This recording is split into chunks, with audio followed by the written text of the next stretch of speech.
it's Rick, 28mm RPG here with my guest today for our first ever Call of Cthulhu game. To my, I guess this is my right, we have Daniel here from Dice Tales. Howdy. And below him, hey, and you'll be? Tonight I'll be playing Harry DeVere, originally from York, England, left behind from World War One. Right on. Now, kitty corner from me, we have none other than Max from Reactionary Principle Gaming. And good evening. I'll be playing Henri Lambert, from originally from Belgium, now trafficking in artifact in Egypt. Nice. And then, of course, below me here, last but not least, we have Table Runner Crispy. Hi, everybody. This is I'll be playing Marcel Durand, le professeur. This is he's on sabbatical, a tenured professor from a famous university in Paris, and he's appraising artifacts and working a little bit on a book that he'd like to publish when he gets back. Right on. So, apologies for the late start, but a few things that we had to go ahead and fix with audio and stuff, but we're happening now, so yay! Okay. Now, we will start in the afternoon in the city of Cairo with Harry DeVere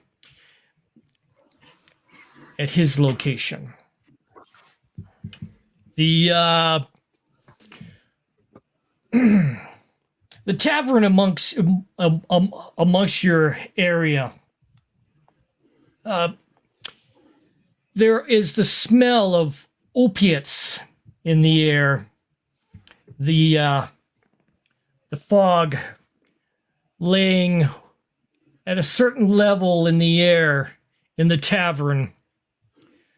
You can hear a zither being played in the background with somewhat of a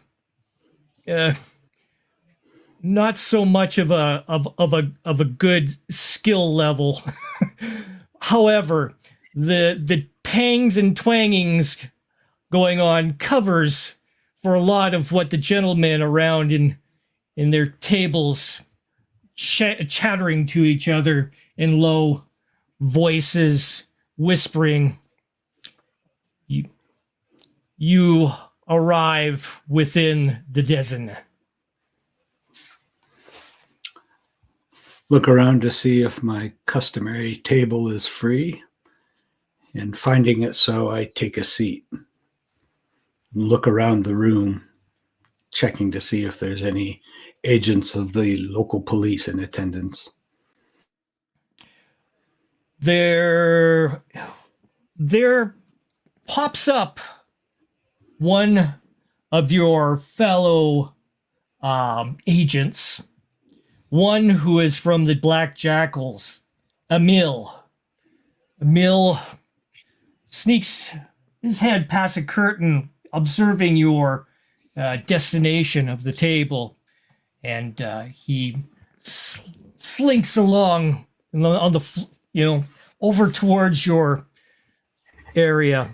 He looks at you as he gets himself sit into the chair and postures a bit, looking around before he speaks. Harry.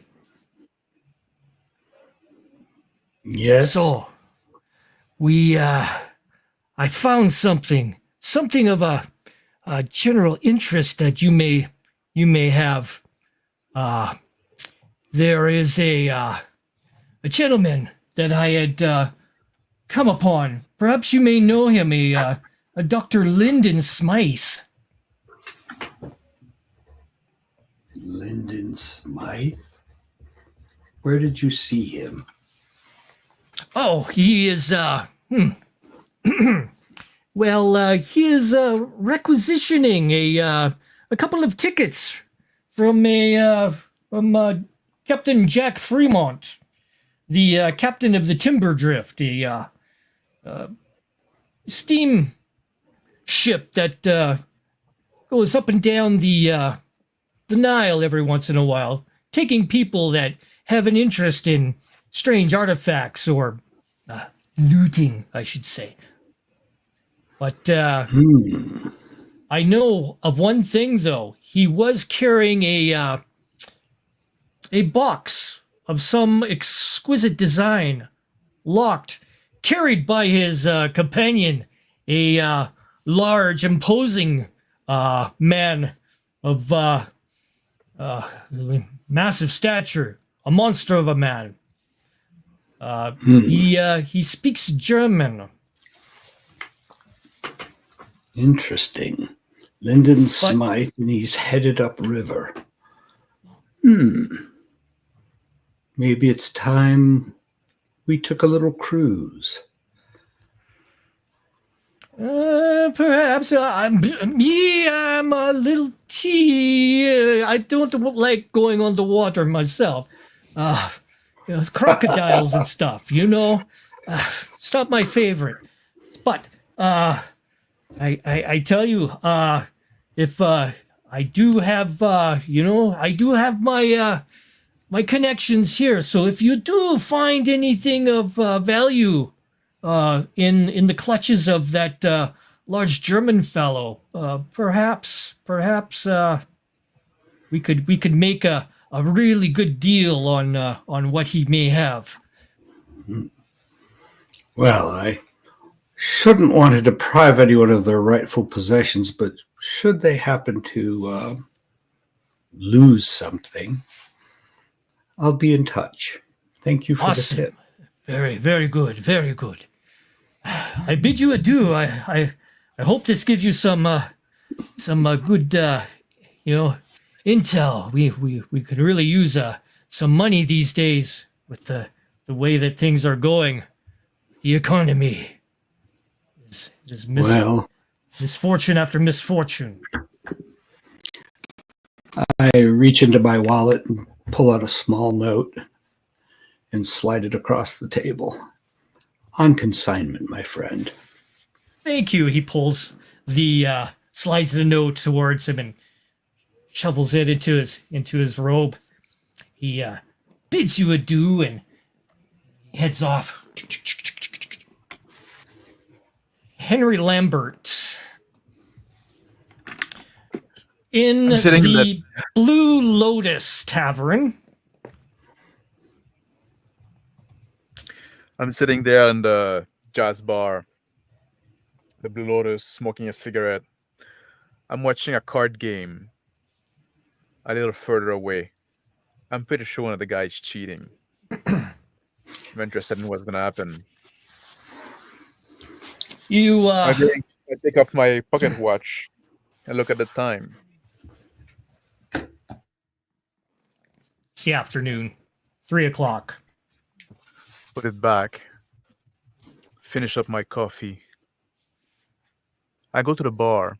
Get up and I go to the bar and ask the barman there. Did you receive a communication for me? I'm waiting an important message from one of my contacts. He looks at you with a little bit of a. I haven't had anything for you, Mr. Lambert. Why? What are you expecting? A message from someone? Yes, I'm expecting a communication. Don't worry about the detail. If somebody send a message for me, bring it at once, please. Very well, very well. He looks at you. He goes, Anna, she's apparently packing. She's getting ready for her trip. She was talking to an investor a little earlier today, and I think the investor has piqued some interest in her. That's no good. Like, she need to stay here. She's. What will the club do without her? But you know, Anna, she likes to think that she is an adventurer herself. So she gets her ways every once in a while, every month or so. It is still not a easy country to be in for a woman like her. No, no. Well, this gentleman that approached her, he seemed to be a little more on the well-to-do side. Some sort of arts dealer of some form. I haven't got a name or anything, but if you wish to have that, I can send out for that word. Yes, you'll know if you know I'm interested in those information. If you get it to me, I'll make it worth your while. Very well, sir. Here. I reach for my cigarette holder. He pours you a martini for you. Thank you. You have a light, please? I lean over. Gives Thank you you, my that. friend. Very well, sir. I grab the martini. I'll be sitting over there. I'm interested in this card game over there. If you receive a message, bring it to me at once, please. Very well, Mr. Lambert. And I head back to my table. Marcel Durant. Under the hot afternoon sun of Cairo, I have a hat on. I walk up the steps of the university in the Cairo University. I open my fine custom suit and finely tailored shirt. I pull the cufflinks, the French cuffs back to reveal a beautiful Swiss-made automatic watch. Ah, yes. Right on time. I walk into the university, approach the desk where a lady is working. Yes, ma'am, I say in She's very typing away lightly on a accented typewriter. English. Excuse me, ma'am. I am Professor Durand. I am expected here. I am supposed to meet a doctoral candidate from your university. A young man, I believe his name is Masood Al-Farsi. Would you please send word? I can wait here. A glass of water, if you please. She mademoiselle. looks up at you. She goes, Professor Durant. Behind, a crash occurs. Things go shuddering across the floor. A book goes flying past your feet. I take one step back, appalled at such behavior. Oh, And Monsieur, qu'est-ce que c'est? you see Masood coming in. He's all disheveled. He's flustered, and he's got a stack of books that he's kind of clutching in his hands, a number of them on the floor, and he's scrambling to get the books up. Young man, these books are very valuable. I can't believe the university would allow a page to just be moving around books like this. Yes, Professor. Yes, Professor. I had to run in. I am sorry, Professor. You're always so clumsy, boy. I'm sorry, Professor. But I have some information for you. Who are you? I am Masood Asafari. Oh, no. Glad to make your acquaintance, and he does a bow towards you. No, none of that. None of that. Please, is there a place where we can speak? I'd like to sit down. These aged bones of mine can't stand forever. He's a balding man in his 40s, a little bit overweight, rather short. And he gathers himself up, and he says, "Sir, yeah, the table over there, table over there. We shall have some important news for you, sir." I gesture for him to lead on, and walking past the desk with the stenographer, the typist on a reception. Mademoiselle, a glass of water, please, at the table. She nods walk. as she heads towards the cooler. I hold my hat in my hand as I follow Masood to the table.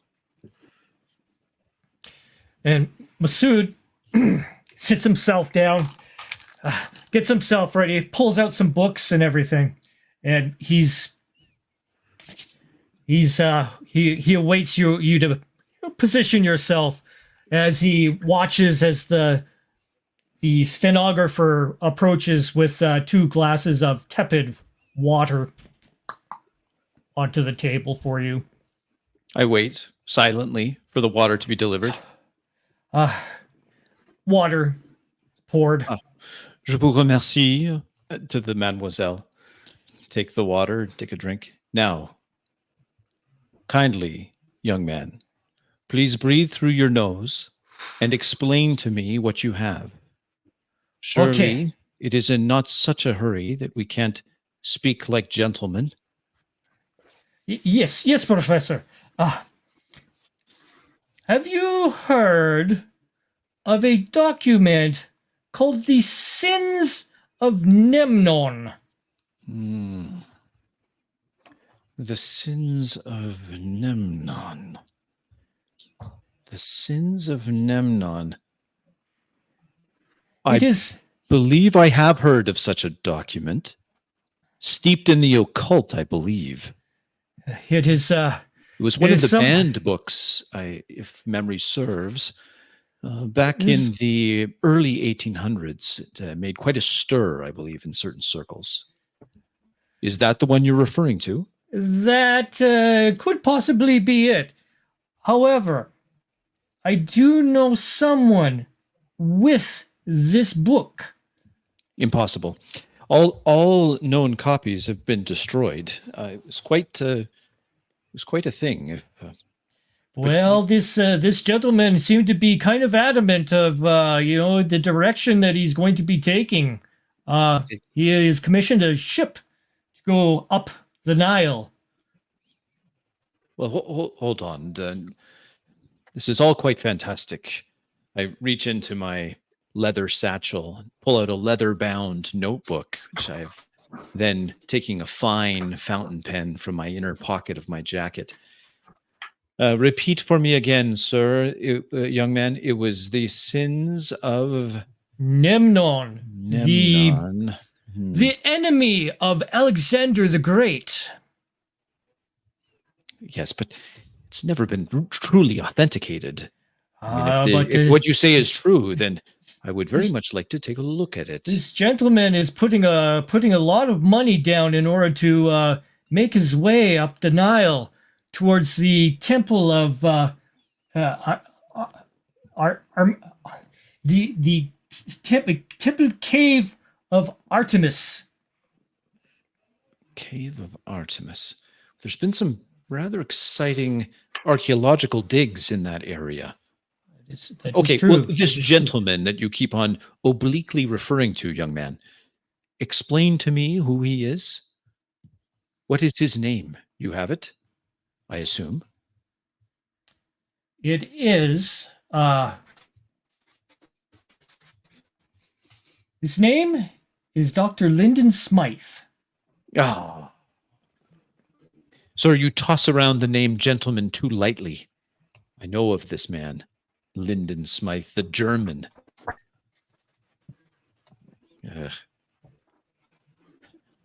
Though I have to admit, he is quite knowledgeable. When is this voyage on the Nile that you refer to? That I have no idea, but I do know that the ship that he is requisitioning is called the Timber Drift. It is tied up at the docks here in Cairo. So, if you wish to inquire about this ship, the captain, his name is Jack Fremont. I usually have staff that look after this for me. Jack Fremont. Does not ring a bell.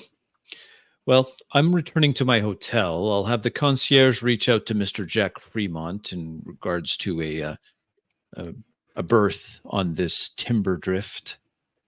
I will look forward to hearing about your doctorate thesis. I expect some papers delivered to the hotel. I can look them over. Oh, and would you like some more information on the possibility of this document? Oh, the sins of Nemnon, you mean? Correct. Well, we are here at the university. Perhaps together we can examine the privileged collection of the library. You have access, I assume, as a doctoral yes, student? I do. I'll lead on then. I take a drink of the tepid water and set it back on the table. I take a few francs out of my pocket, leave them on the table for the mademoiselle. Back to Harry DeVries. So I drift languidly into the street. Many and head for people my hotel. around in various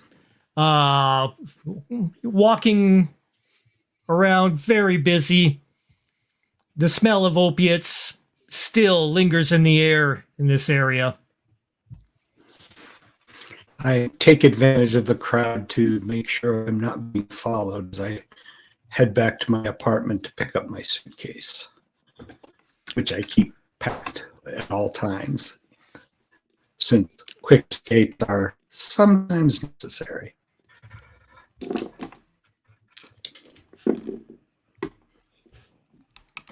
You see, a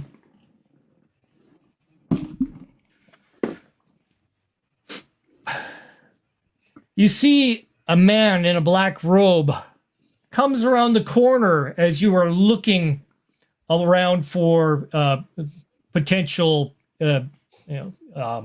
followers. The gentleman takes a look and flashes back behind the corner of the building.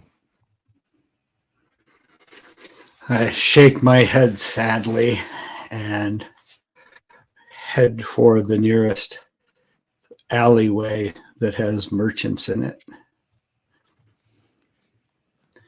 Many Entering merchants. that. You hear jingling of coins, music playing in the background, pipes, zithers. Go down the alleyway to a convenient shadowy spot between two stalls and conceal myself there, apparently bending over, interested in what's in the stall, but watching passerbys. Hidden You in the see shadows. the man in a black robe come into view again, and he holds the scarf around his face to obscure himself as he comes very close towards your location. I'm going to remain in the shadows and hope that he hasn't seen me.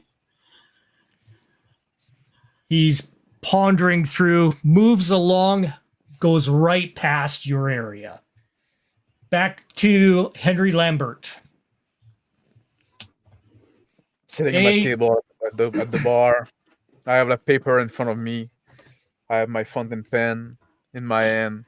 On the paper, it's only written like, "Dear Anna, comma," and I'm typing with the pen, trying to find the right words. Looking over at the bar once in a while. A young skinny boy approaches the bar and slaps a piece of parchment on top of it towards the bartender. I turn a little more my shoulder toward the bar and I'm looking at the scene. Bartender slides the parchment towards him, takes a look at the note, and looks up towards you. I get up. I walk to the bar. He slips a penny off to the boy. And I sit at the bar a little bit. Not looking at the boy. I let him go. Once it's gone, I look at the barmaid. This was my message. Slides it over to you. I grab it. I unfold it. I look at it. Okay. It says it's signed by Captain Jack Fremont, a friend of yours from back in the day. Smuggler, usually takes his steamship up and down the Nile for ne'er-do-wells to, pillage some of the ruins up in the lost areas of Egypt. The message reads, Dr. Linden secured a berth. You may be interested in what he has. I fold the message, put it in my pocket. I grab some bills from Libra, I guess. Put them on the bar. I said, "Thank you, Omar. I'll be going. I'll have some business to attend. Remember, if you know about this gentleman looking for Anna, right? This information will be valuable to me." Very well, sir. I get off the bar. I start walking toward the dock. Back to Marcel Durant and Mossad. Among the dusty shelves of books, old tomes, I search through the collection with Masood. And with my familiarity with libraries, I have an exceptional success. 13. Oh. Okay. You discover some information pertaining to the shrine dedicated to Alexander the Great in the location known as the Cave of Armites.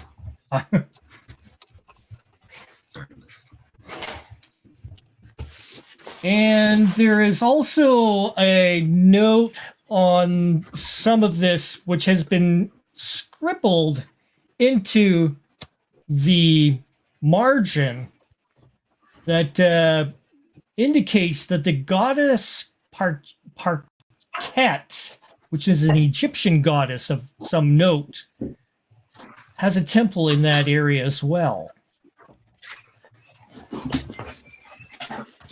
This is fascinating information.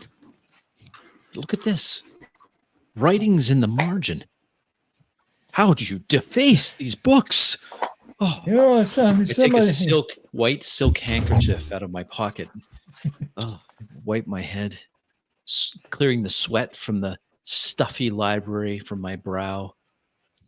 Masood, this is alarming. And look at this in the margin of this book where there's these ugly scribbles of the vulgar. A thumbprint.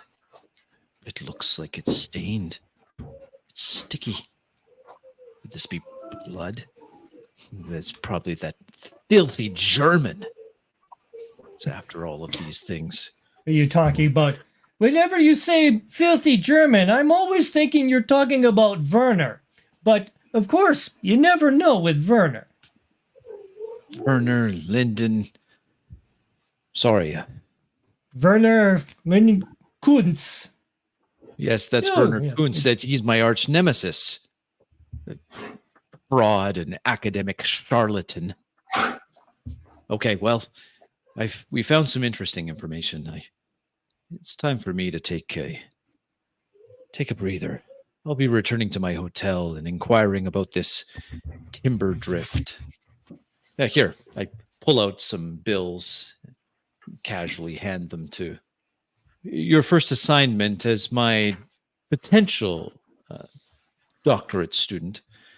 I'd like you to go and get me a berth on this timber drift. Very well, sir. Once you've done that, you will find me over at the Winter Palace Hotel. I'll be staying there. Very well, Professor. I shall do this. I take out my leather-bound book and just make some notes with my fountain pen.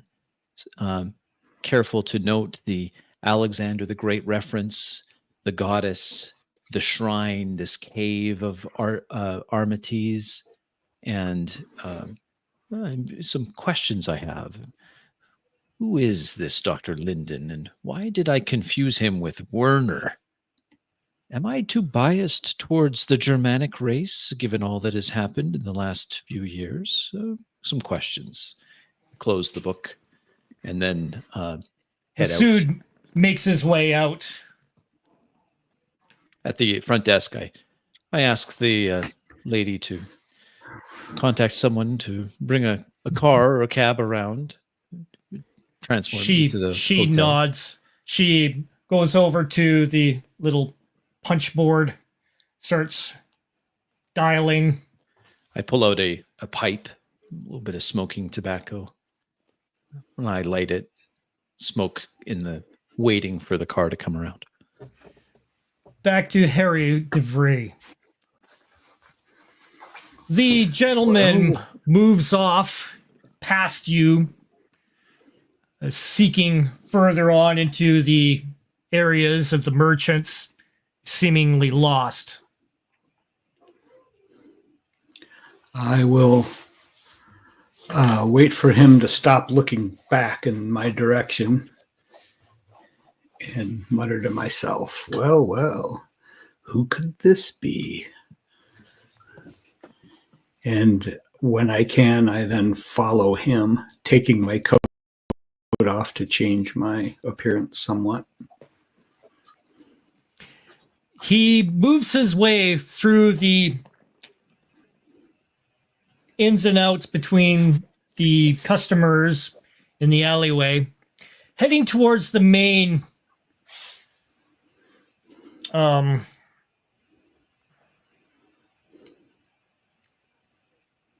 into the main town square. Just further along, the docks continue out towards the edges of the Nile. He moves his way, heading on in and out through various merchants, still looking for you, but looking in the total opposite direction. He spots the ship, a steamship, and starts heading readily towards that direction. Strange. Damn strange, I call it. First a tip from my gang, and now this. I'll follow him to see if he gets onto the ship. He approaches the ship, ponders it for a moment, shakes his head, and then heads down the dock a little further, where there are various little vessels that are rowed, amongst also a sizable tug boat as well. And he boards the tugboat. Back to Henry Lambert.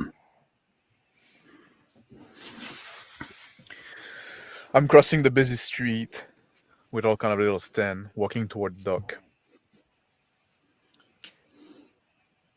I see the crowd and the crate of merchandise nearby being loaded and unloaded. Looking around for that old friend, Freeman. You see his ship, the Timber Drift, a large vessel. Carries quite a cargo on it. The vessel itself, length of at least 200 feet. I walk toward this familiar ship. I'm looking around on the dock. I know that Fremont usually is pretty hands-on, looking that everything goes smooth with the operation. You see him directing up on top of the ship. See the gangplank downwards on towards the docks. I yell at him. Fremont, vieux pirate. How you've been? Hey, Lambert, how's it going? It's going fine. Permission to climb aboard. He waves you up. I make my way to the gangplank between like a bunch of people bringing on merchandise. See the couple of men winching away at some cargo, all in nets, and it's being moved on towards where the ship onto the deck of the ship, towards the cargo holds. You see the crews working away. I go close to Fremont. I say, I take off my cigarette holder, my cigarette box. Open it. I present him to him. He nods and he beckons you over for a smoke while he goes into his pouch, pulls his hip flask. And you know his whiskey is at least 50 years old. Oh. Hands it to you. I grab it. I take a swig. That's good stuff. I hand it back over to him. He grab a cigarette gets for myself. Lighter for you. Thank you. He says, let's go inside. He After you, beckons my you friend. over. I follow him. He says, yeah, I've been expecting you, Henry. Yes, I receive the message. Thank you for that. I know I can always count on you. So, I heard there was some valuable cargo that was about to come on board your ship. Yeah, I have an interesting one. His name is Dr. Lyndon Smythe. I figure you might have perked your ears. Yes, I know who he is. And I'm pretty sure you know who I am, which complicates the operation a bit. Yeah, I would suspect if you're gonna go ahead and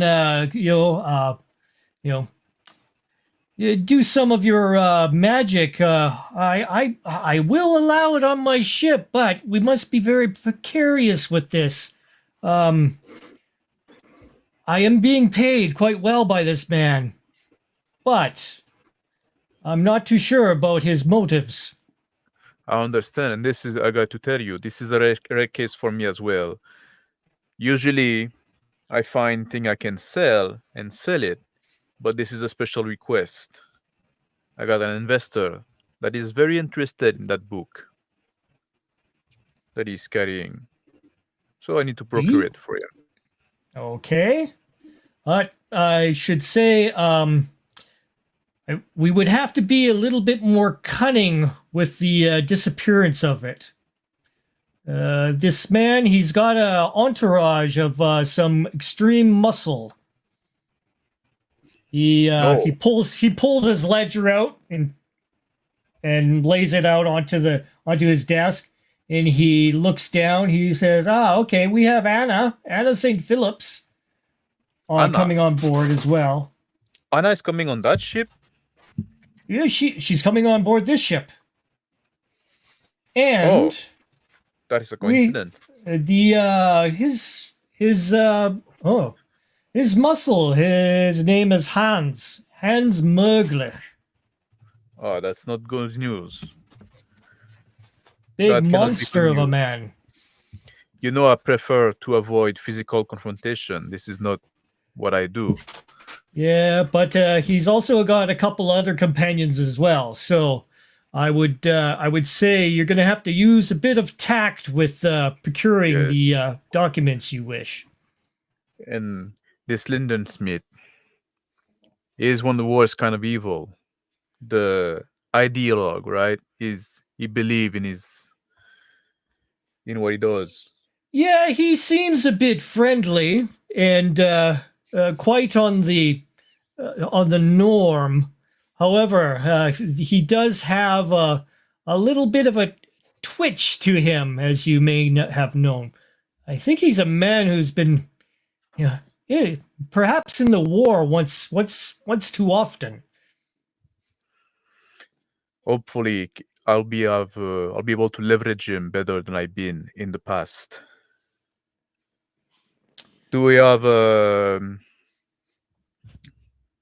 I'll wait for the departure in the canteen.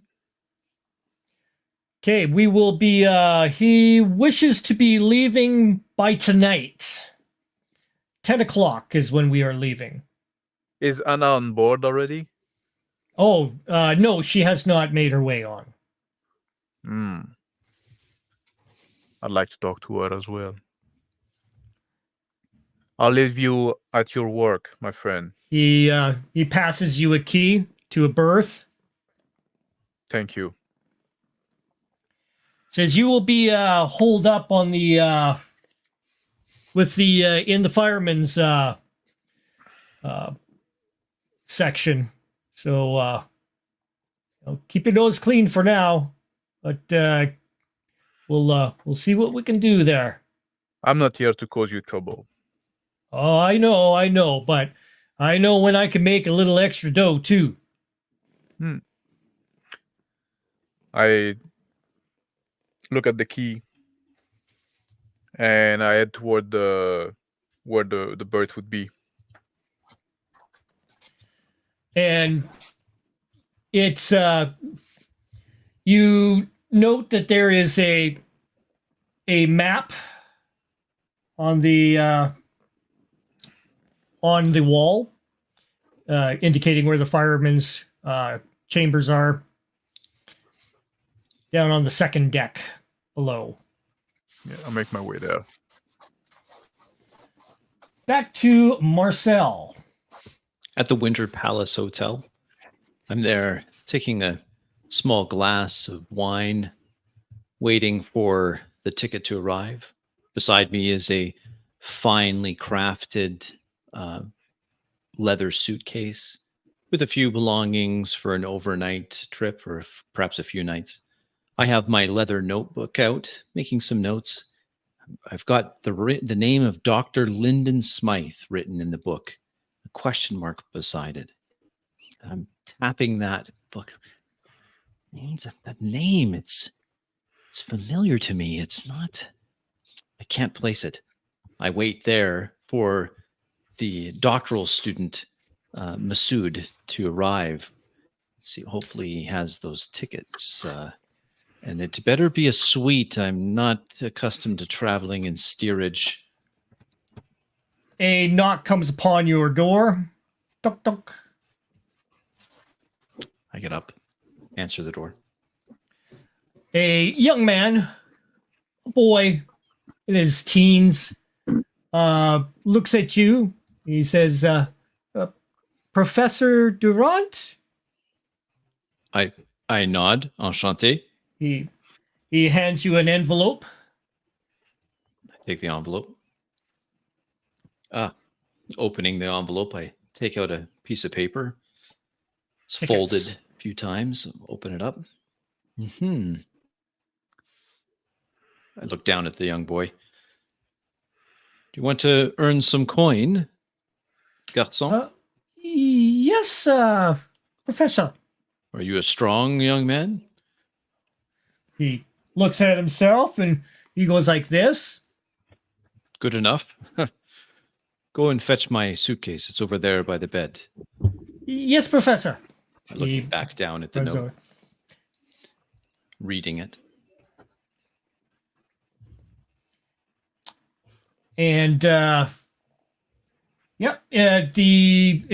note indicates tickets secured.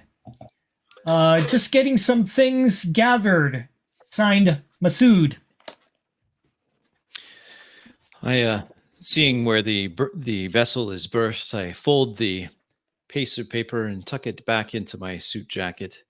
I retrieve from the nightstand my summer cap, my hat to shield my head from the sun.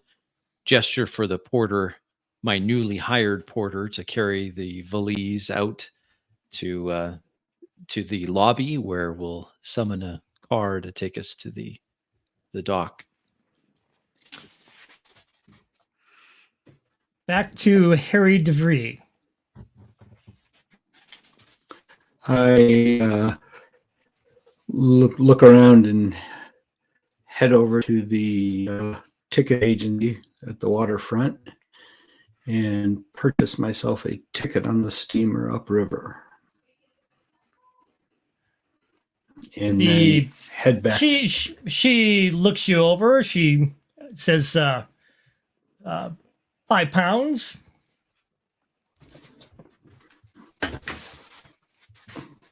Pay the lady. She goes ahead and hands you the ticket. And beside you is a striking looking woman of some quite impeccable beauty. And she looks at you and smiles as she sees what ticket you've got. And she gets one as well. Oh, are we? Heading upriver, are we? I say to her. She says, why, yes, I've been invited along for a little bit of entourage towards the, possibly the source of the Nile. I say. Interesting thing. Harry DeVere. And I hold out my hand. She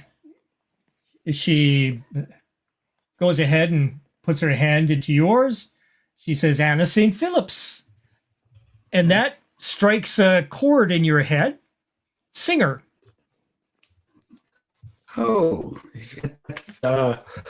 Blue Something Cafe, isn't it? Blue Lotus, she says. Yes, yes, of course. I've heard of you. My goodness, I'm quite by all accounts. How did you come to land in Cairo? Oh, interest in exquisite,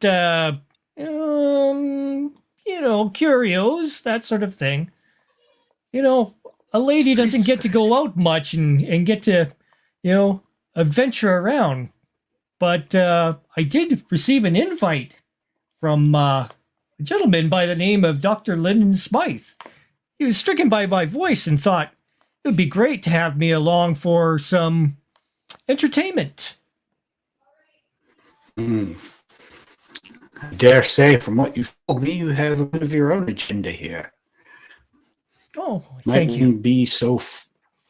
Might one be so forward as to perhaps we could dine together aboard this evening? I should love to know you.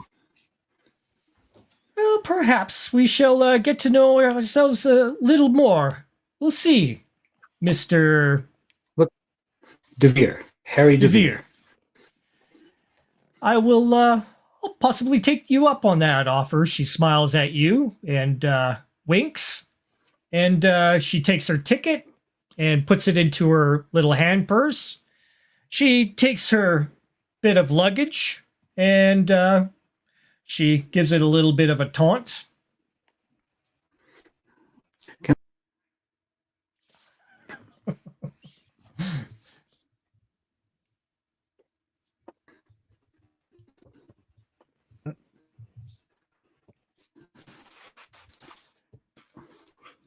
Yes. Sorry, I didn't catch that. You said, can I? Can I take that from you? It looks a bit heavy. Let me carry it for you. She goes, oh, a gentleman, thank you. And she lets you proceed. So I follow her. She, moves, she nods and takes her handbag and starts trekking down through the docks. And she starts heading towards the large steamship, which is, you can see, is lots of cargo is being pulled on board. Various goods in large nets. You also see a captain up on top, barking orders to all his crewmates. And we go to... As I head toward the gangplank, because that's where she's going. Back I'm to Mr. Lambert. In my cabin, in my berth, rather. I'm writing a little note on a piece of paper saying like, Omar, can you please send over my day bag that I keep at the bar? I have some business that's gonna take me a little longer. And I fold it. I sign it. I fold it, and I head toward the dining area of the ship. On the way there, I stop and I stop a young boy that worked there doing errand. I aim the note. I say, "Could you walk to the Blue Lotus? Give this note to the man working at the bar, and bring me the bag he's gonna give you." Very well, sir. I give him like a little bit of local currency, local money. And I said, he "Thank you. smiles. Thank She'll you." do so right away, sir. And he runs out, starts heading off. And as my eyes are following him, and I see him head toward the gangplank, I see Anna walking toward there. And she looks at you and she doesn't know what to do at first, but then she smiles. She goes, Mr. Lambert. I approach her, I grab her hand, I kiss her on each cheek. Anna, my dear, I heard you were thinking of leaving us. Oh, just for a brief little stint. Perhaps we can talk about this. Have you eaten yet today? Not in a while. I would be willing to treat you for a nice dinner as much as we can get on this embarkation. She turns to the man that's behind her, which is following her with one of her bags. And she goes, and this is Mr. Harry DeVere. We've met Nice to meet you. before. I say, sticking out my hand. DeVere. Oh, yes. Lambert. Righto. Shake his hand. Anna, it seemed that the quality of your companionship has drastically diminished. She says, oh, come now. He was a gentleman.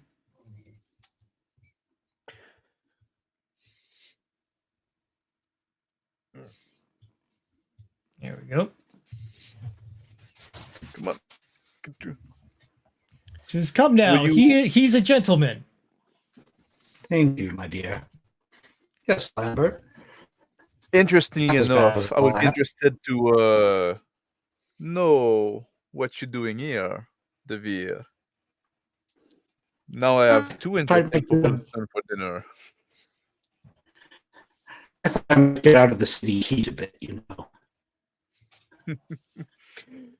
Just, you know how Cairo can be this time of year.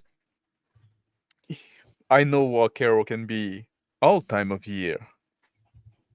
And I know that you're not the type to travel for pleasure.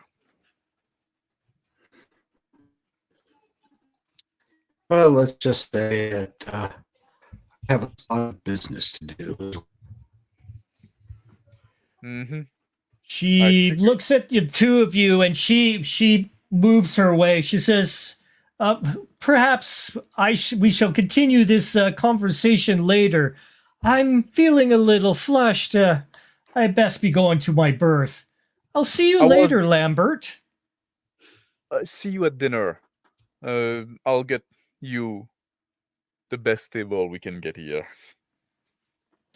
And I grab her hand and I kiss her hand and let her go. She also nods towards Harry as well, and she says, "Thank you very much for your assistance, sir." And she takes her bag and continues on. Yeah. Let's go to Crispy. There we go. The cab that I'm in with the porter pulls up to the dock. Large steamship there being loaded with provisions. Some individuals speaking on the gangplank or at the top of the gangplank. A striking young woman stands out with golden blonde hair. Can't help notice her. And there, standing near the base of the gangplank, Masood with some items. I pay the cab driver, tip him generously, tell the porter, get my things from the boot and bring them over to that man there. You see him? Gentleman looks at you. Yes, yes, sir. I pay the porter hand and give him a generous tip. Thank you, sir. And he Exit the starts cab taking it. and take out my white silk handkerchief again, dab the sweat from the hot cab from my brow, redon my hat, and walk over to where Masood is waiting. Masood is looking over the next trappings of cargo being placed on board. You see his old motorcycle being brought on board as well. He's like, oh, careful, careful. That is my sweetheart. Your sweetheart is a motorcycle? Academics Professor. in my day were Yes. adventuring types that had women like that one. I gesture up at this blonde walking away up the gangplank. Not Like- silly motorcycles. She's much too much out of my league, Professor. Motorcycles are more of my type. That you say such makes it so.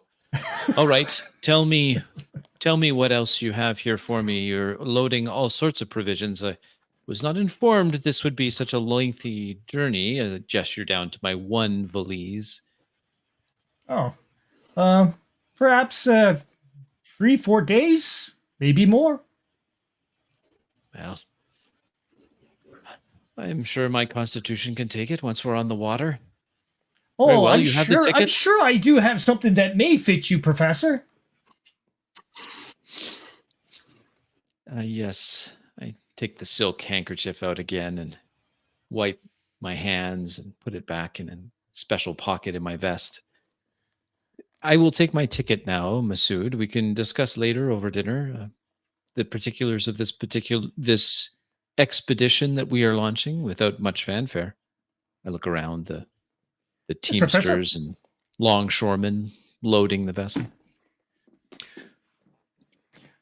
The elegant woman disappears from the gangplank into the insides of the vessel.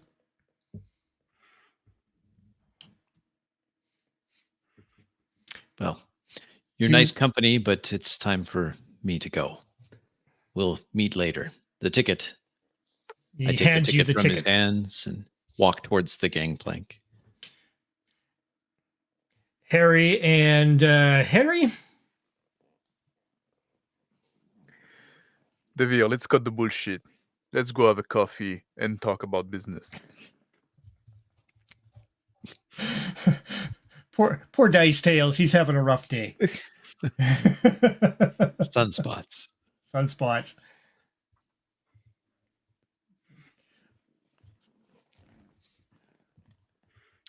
Who the professor?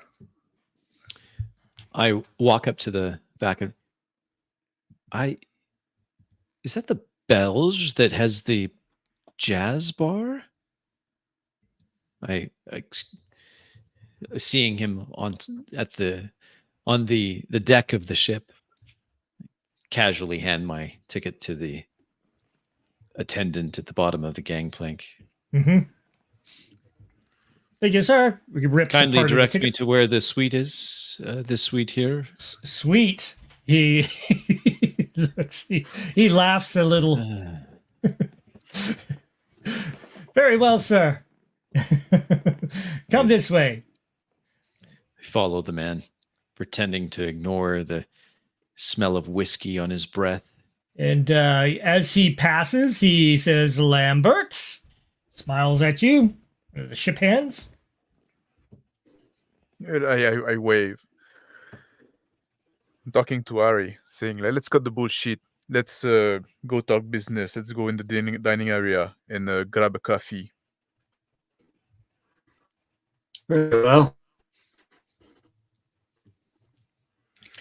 I head toward there. Look around for a porter to give the lady's bag to.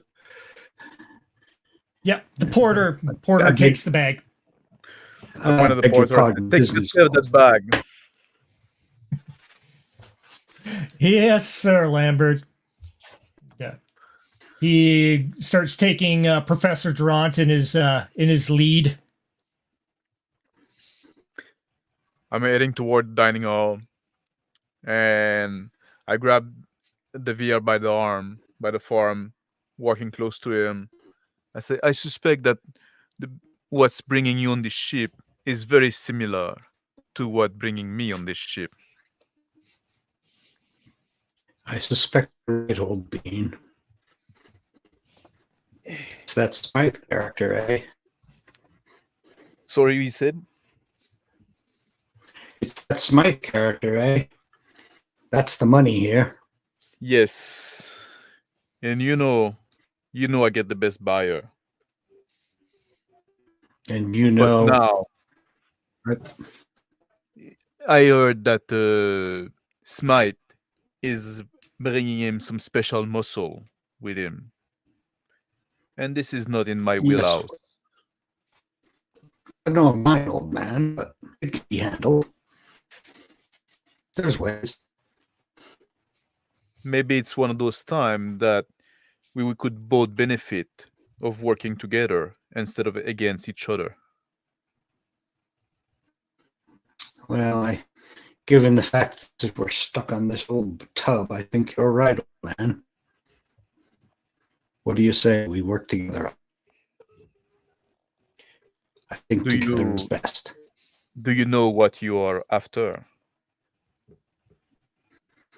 I have a rough idea.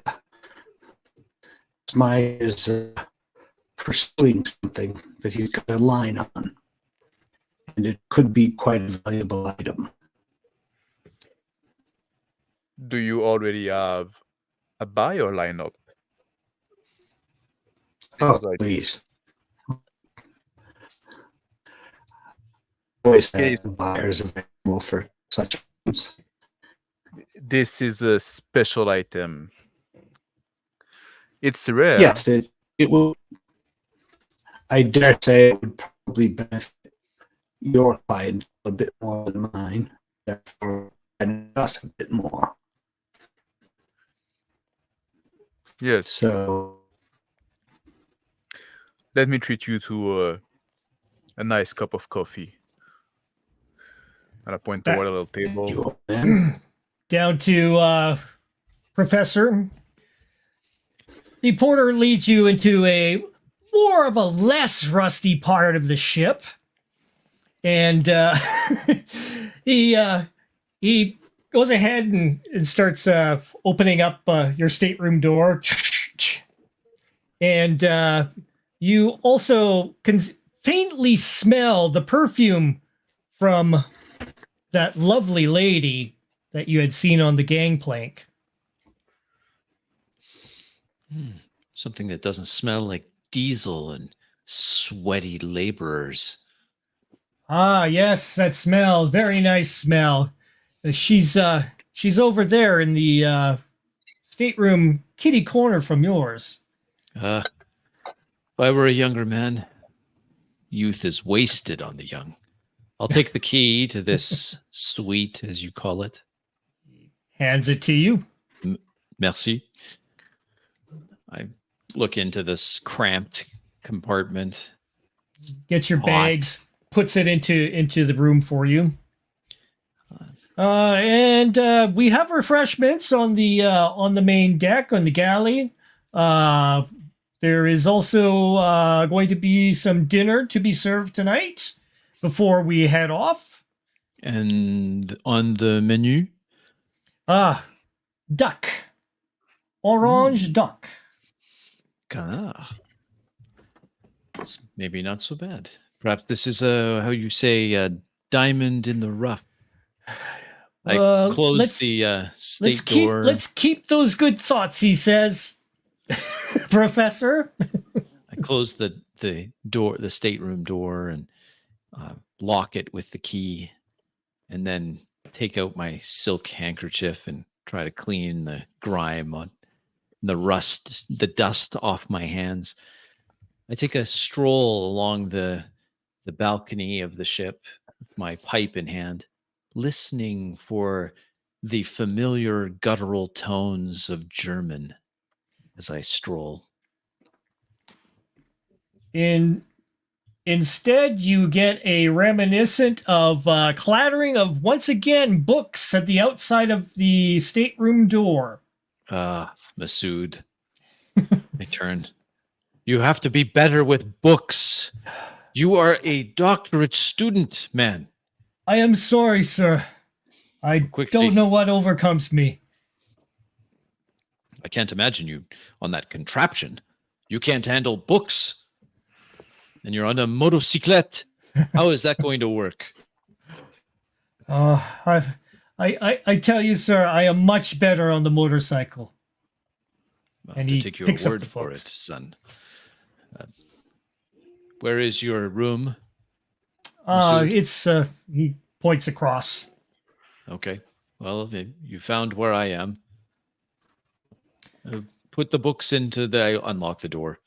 Please put them on the small commode there, the small dresser. How you say dresser? Yes. Put them on the dresser. He proceeds. Sir. Why did you bring a motorcycle, Masood? Just in case we need some... You're aware that we're on a river. Yes, sir. But the ruins are not exactly on the river. We do have to travel a little bit. You expect me to travel on that with you? Well, I expect to travel on that with me. Masood, you have much to learn. I'm going to get some fresh air, and as much as it is here in this humidity, as the sun is now high in the sky, it's setting. Soon will be dusk. I will see you in the galley for dinner, and then I take my Yes, leave. Professor. And he nods. Heads off. Back to Harry and Henry. I'm going to call Porter over and give him a tip and tell him to call for my bag at my hotel, give him the room number, and send it off. And the porter goes, "Thank you, sir," and heads off. So, Ari. So what have you heard about this then, Henry? I've coughed up all I know. It's you know the details always a bit bore me. I'm here for the money. I'm not the historian myself. I heard he was carrying a book, but apparently it's a very valuable book. Yeah, very ancient or something. I have someone that is willing to pay good money for that book if I can retrieve it. What's the name of the book? Yeah, I wouldn't be able to tell you. They told me it's a book about something with a Greek goddess, Artemis, I think, or something like that. Goddess of the Hunt.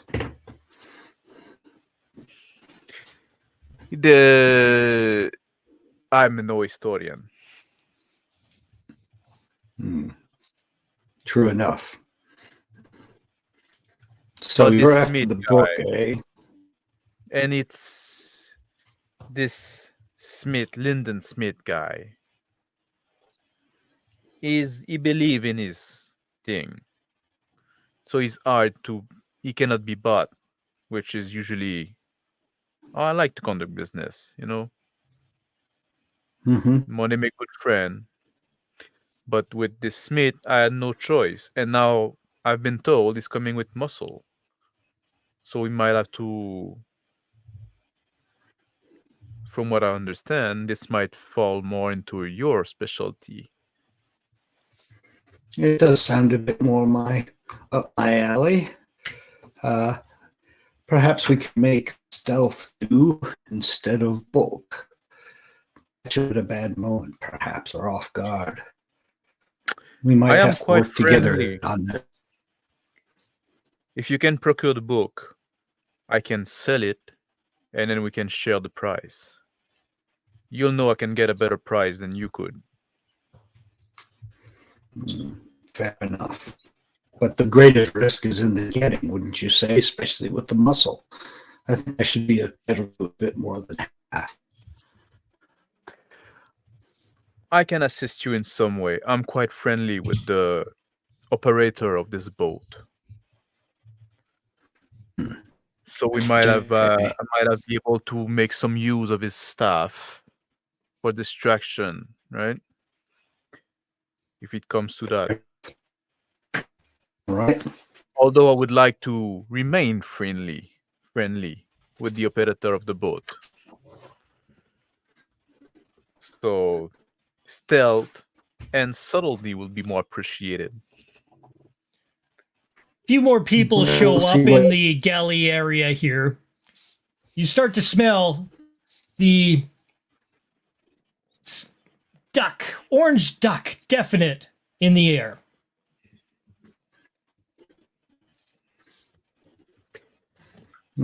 Ari? Smells like dinner's nothing. Yes, and I'd like to. I have, as you have noticed, I have other engagement for dinner, and I'd like to freshen up beforehand. So, if you would excuse me, we can talk later. Well, I hate to tell you, Henri, but before you came along,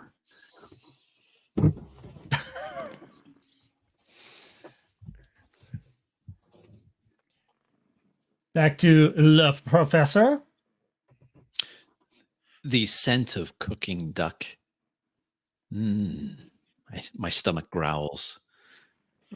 Didn't realize I was so hungry. Time to freshen up for a nice evening meal. I return to the small room, a little basin of water there. I wash my hands, get ready for the evening meal, then open my valise. In my suitcase there, underneath the clothes, a shining nickel-plated 38 caliber handgun. I take that out and carefully slip that into my suit coat, just in case things get a little rough at dinner. I look over at the books that were left by Masood. I'm just taking note of the titles. Definitely a part of Egypt that is primed for archaeological explorations. My mind returns to Alexander the Great and this cave of the goddess of the hunt. I take out my notebook and make a few notes of my thoughts as I collect this. I want to catalog everything carefully. Satisfied that I've done that, the notebook returns to my leather satchel, which I string over my shoulder, not willing to leave that out of my sight. And then I leave the room and head to the galley. Back to Harry and Henry. You were saying you ate to tell me, Ari? yes, I was saying, old man, before you came along, I rather made arrangements with the young lady myself to have dinner with her. Bit I'm awkward, afraid what? I'm afraid your plans will have to change. Oh, I couldn't possibly disappoint such an enchanting little creature.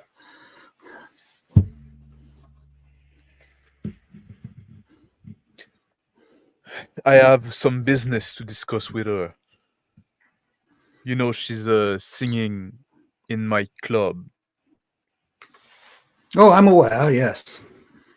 We discussed that earlier. I heard she. It is just a job, after all. Hmm. Just a job.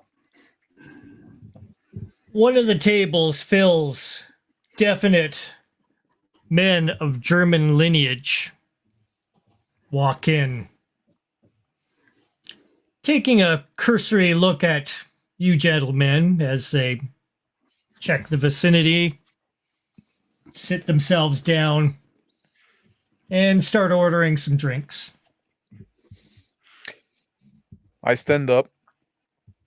I sign with my head.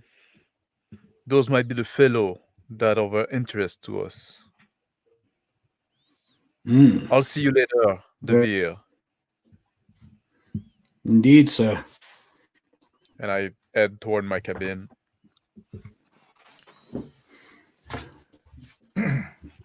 Back to Professor. Seeing the group of the Germans arrive and sit all at one table, I look for a table nearby. Seeing one with an empty seat, I head over there.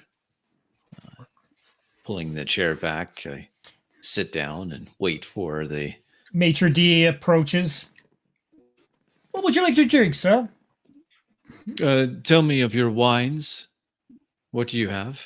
We have a nice porter and a rosé of the 1760s vintage.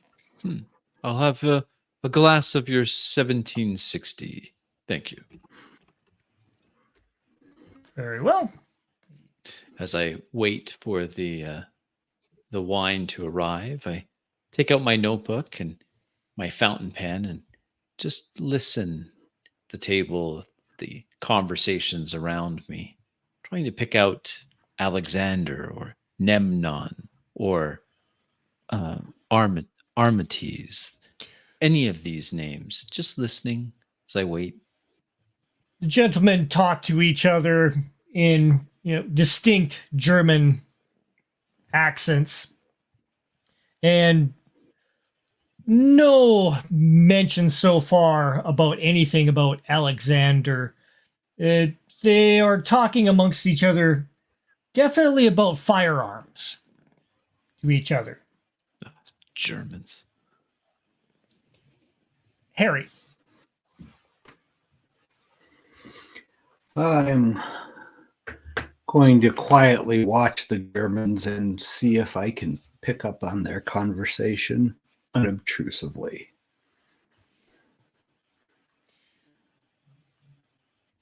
Language? Are they? I German. speak It's Arabic German. and English.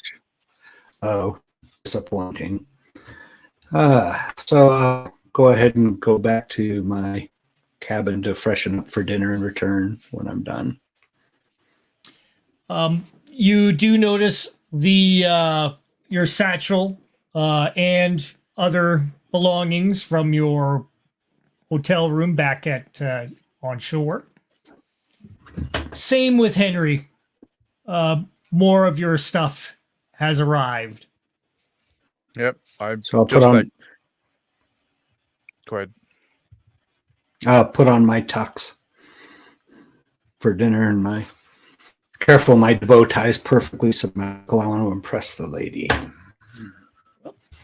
Wouldn't do. Wouldn't do. And Henry? I'm just like throwing some water in my face. I changed the color of my shirt. And then I head back toward the dining hall. Back to Marcel, your wine has arrived. And you I also sampled the wine. see the lovely lady, Anna, show up. And she takes a cursory look around. You see the Germans perk up as they see her. And they speak amongst each other. You hear the word Anna definitely between them. Although none of them beckon her towards the table. I make a quick note, Anna, in my notebook. And then I stand from the table, turning to the young lady. Mademoiselle Anna, I believe. And she turns to you. Ah, Professor. I apologize. I don't believe I've met your acquaintance. I offer my hand. She goes, well, the captain of the ship knows of you. Really? This ship? That's Capitan Jack Fremont. That is correct. Would you be so kind as to join me for a moment, or do you have other plans? She looks around. I'm free for now. Oh, please. Certainly. May I get you a glass of wine, something to refresh the palate? Oh, thank you. The maitre d' goes ahead and pulls the seat for her. She sits down. Please, another of these. I gesture towards the rosé for the young woman. Maitre d' pours her a glass, leaves the bottle there. Very good.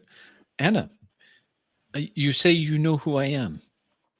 Oh, yes, Professor Durant. Yes, so you are also a student of history. You've read some of my works? No, I just have a little cursory curiosity streak within me to see what's going on in the ruins these days. Well, that's very exciting time. Interesting, exquisite things being pulled out of the ruins. Indeed. I reach into my pocket, pull out a small jeweled scarab. Well, take a look at this, would you? She looks, her eyes wide open, and she puts her hands forth to. Yeah. Please examine it closely. She I pass it over to her. She says, "This is exquisite and beautiful. Isn't it? Where was this from?" Well, not far from where we are going. It was excavated a few years ago. I found it on an earlier trip here to Cairo from one of the many sellers of artifacts. I don't believe the man quite understood what he had in this fine piece of this fine work of antiquity. Well, perhaps you will find more. Apparently, the gentleman that invited me along to this expedition, and she kind of gets a little bit more quiet in front of the Germans. She says, has invited me along for this little trip of his. Apparently, they're going to be doing some excavations there themselves. Really? Well, that's fascinating. Perhaps you could you would you be so kind as to make an introduction for me? I shall definitely do so, Professor. Well, it would be a great honor to do so. Perhaps when he arrives, I shall. Oh, he has not yet arrived. I thought no. Those are definitely his men, though. Okay. This is the Professor Smythe. Yes? Smythe. Yes. Smythe. I've heard the name. I'm not sure I'm familiar with his publications, but I have heard the name. He's been known to collect the more unusual things that he can find, and that which involve more of the occult. Ah, the occult. Dangerous business that. Can attract some unsavory characters. I gesture towards the German table. She closes in a little bit closer. Perhaps there might be a remedy for this. She winks. I'm listening. She goes, perhaps I shall introduce you to my other cohorts as well. The two men with whom you were conversing near the gangplank. Yes? Oh, yes. Harry and Henry. Henri Lambert. Has the jazz club, I believe. That is correct. He Musique does. Américaine. It's very popular now, I understand. That is correct. He has an interest in artifacts himself. He does tend to trade them, and a man has to eat. Exactly. But I do represent La Sorbonne, a university of some means. Perhaps you could help me acquire something for the collection of the university. It would be a arrangement that might be to our mutual benefit. We shall see what we can do. I'm sorry, I am imposing too much on you. I'm sure a young lady as beautiful as yourself has other plans than to be with an old man for dinner. I look She says, over. well, I am expected to be dining with Henry. Henri, your employer at the music club.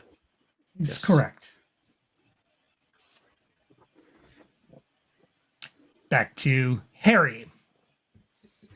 All right. So I return to the dining room and look around for the young lady. And when I see her sitting with Professor Durant, I stop in my tracks and my eyes widen. Can it be? Good Lord, Marcel Durant in the flesh. And I stride over to the table. Pardon me, sir. Good evening, I say to Anna, but focusing. She looks at you Are and you- says, Harry, that is quite the tuxedo you have on. Oh, thank you, Anna. Are you the professor of the Sorbonne? I stand from the table. I bow slightly. Enchanté. Yes, I am. And you, Good sir? Lord! What great fortune! Sir, you are absolutely an inspiration. Your works on the step pyramid of Zoser, foundational. Sir, your scholarship is so underappreciated and so overwhelming. I'm Harry DeVere. Such a pleasure to meet you. I return with a Reach smile. my hand out. You're a man of exceptional taste, I can see. Tell me, Mr. Harry, do you have plans for dinner? Perhaps you could join me. I'm always interested to talk to someone who's well read, especially those that have read the right books, such as the ones I've published, of course. Sir, I've read them all. I own them all. I can see, well, my dinner plans were with this wonderful young lady who's already with you. And I pull up a chair and sit down. And I'm like ignoring Anna and get another bottle, I'm sure. And have you ever? Boy, I wish there was a young doctorate student that could see your enthusiasm. Well, sir, anyone who's read your works should know the genius, the sheer excellence of it, the incisive scholarship, the meticulous archaeology. It's all true, and I admit it humbly, of course. But let's please, there are other ears around. I look over to the table of Germans, and maybe we should keep our conversation between the three of us, Mr. Harry. I'm terribly sorry, old man. Pardon me, I turned to Anna. This man is my hero. He is a genius. Egyptology would not be what it was if it were not for Professor Durant. I just can't express the profound intellect that you have the privilege of being in the presence of, my dear. I get in the dining hall and I immediately see Anna sitting with those two other guys, like back to the door. Couple of ship hands move past you very quickly, Henry. A couple of what? Excuse me. Couple of ship hands move past you very quickly. I just ignore them and I move like quietly toward Anna. And I put my hand on her shoulder and I peck her on the cheek. I say, "Good evening, my dear." Henry. She puts her hand up on top of yours. As suddenly you feel a lurch in the ship and a large explosive sound coming from the outside. I turn around, looking toward the door. Say, what? You feel What you see Maitre D's coming out with the orange duck suddenly lurch around forwards. The orange duck slides precariously on their platters as the ship starts moving. So, C'est Primo, normal. this old boat, like, looked at. I say, that's I most noticed unusual. The I'm gonna Germans get up look and at each head other to and look start outside. just outside in the balcony. You see the river going by. You can see the ship itself that you are on is moving. I Any sit in the chair where sign- Ari looking was ar- sitting. Harry So first I I sit in look the ar- chair. Oh, sorry. or Harry? Looking Steve. around to see if what the source was of the explosion. Out looks towards the side of the looking out towards the river, the Nile, and across, not across from the sounds of gunfire off on the other side of the ship. Run around to get a better view. Henry? I just sat in the chair that next to Anna that Ari just stood up from, and I look at the professor in front of me and I say, "I don't think we've been introduced. You're from Paris, if I can get your accent right." That is correct. Yes. And you, if I can place your accent, Belgium. You're correct. Don't hold that Yes. against me. Of course not. Of course not. I stand and offer my hand to Henry. I half stand and shake his hand. I say, "I'm Henri Lambert. Enchanté, Marcel Durand. Pleasure to meet you. Oh, the pleasure is all mine. I take Are my you seat. new in Cairo?"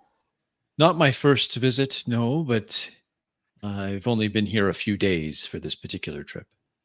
Hmm. I heard they The- make. The Germans get up from their table suddenly and start heading off out. I look at Marcel and I say, "Oh, that cannot be good." No, With- when the Germans are organized all together, bad things happen.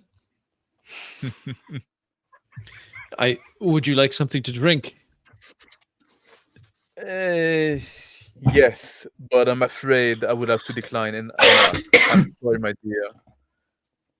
I might have some business to attend. Well, surely have you must to- eat. Well, you'll stay for the dinner hour at least. Maitre D's approach with the duck and start assembling your dinner for you at the table. I look at Marcel and I say, "To tell you the truth, I hate when they make French food." True. Very true. They should stick with what they know. I agree. Well, nothing like a little bit of hunger to whet the palate. I haven't eaten since noon. I think I'll try it. Please keep company to my dear Anna here. Of Anna. course, she's a lovely and educated young woman who also mentioned to me, Monsieur Henri, that we perhaps could find some mutual business. Is that not right, Anna? I turned to her. That could be a possibility. Henry has been adamant on me not going to this exposition. However, I have my other plans. Yes. Plan to see things through. Henry, you know I want to go ahead and start seeing, be more involved with some of these fancy acquirements that you have been getting into. Anna, my dear, you know you're very precious to me, and I do not like to see you put yourself in harm's way. Well, yes. I I- won't be in any harm's way, she said. I will stay on board and tend to the singing, the entertainment. Oh, you're a singer. Yes. Did not Please. know. Please, a moment. Can you hear? Talking Oh, about there's some- harm's way. Some commotion. Back to I'm Harry. looking for the source of that commotion. Yep, looking for the source of that commotion. I hear Outside, gunfire. the ship is moving along. There's some gunfire coming off from the shore. Men in dark black robes, turbans, firing their weapons, muskets, towards the ship. As the captain is up aboard, directing his men to fire back, and he keeps on shouting out orders to keep the ship moving, head on, get out of range. Dive into the nearest doorway, technically hatchway. Bullets go past. And then head back for the dining room. I have to warn Professor Durand. He might be hurt.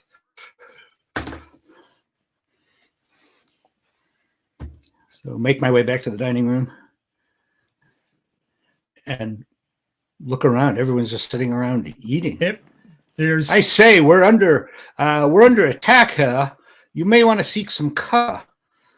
The Fellaheen are rather restless tonight, firing their rifles at us. What is that, Harry? What are you? I was just about to go see what was happening. I heard the noise, the commotion outside. Gunshots, old man! Natives taking pot shots at our craft. I cut into the duck. It's a little overdone. Take a bite. After I swallow. Oh, that's not that unusual. I've been to Egypt a few times, and yes, the natives get a little restless, and every so often they'll shoot their old flintlock, piss-smooth bore muskets at us, but I'm sure we'll be fine. I put my hand on Oh, the end Professor. of Anna and say, "You see, my dear, this is why I'd rather you to stay in Cairo, in the bar." She shakes her head. I'm going to go ahead and get myself ready for a song or two. And she lifts herself up from the table. Excuse me, gentlemen. The duck is not to my taste, she says. It is overdone. I Take a bite stand, of it. of course. As the lady stands at the table, so does the professor. Yep. I imitate the And bow. professor. Politely as she walks off. And she heads off and gets herself ready for her show. I'll take another seat at the table and try some of the duck. Harry, our German friend, have you seen what they're doing? I saw them quit the room soon after you, or just before you, I beg your when pardon. everything was going. Oh. Which way did they go? They seem to go the same direction as you did. I Oh, beg I your pardon, Henri. I don't want to be incommode, but I have to say, which of these Germans are you referring to? You say you're connected to them. I'm looking for a Dr. Lyndon Smythe. I believe he's involved with something here. I don't know him personally. Perhaps you are affiliated with him? I just give a glance at Harry. Well, let's just say we're aware of his business. Antiquities, I take it. Oh, yes, but not the way you are, Professor Durand. No, this man is a bounder, a scoundrel, a looter. I am familiar He with does the not type. document. He doesn't document his work. He looks for priceless treasures, liberates them for his own profit and his own fame. Not at all the type of work you do.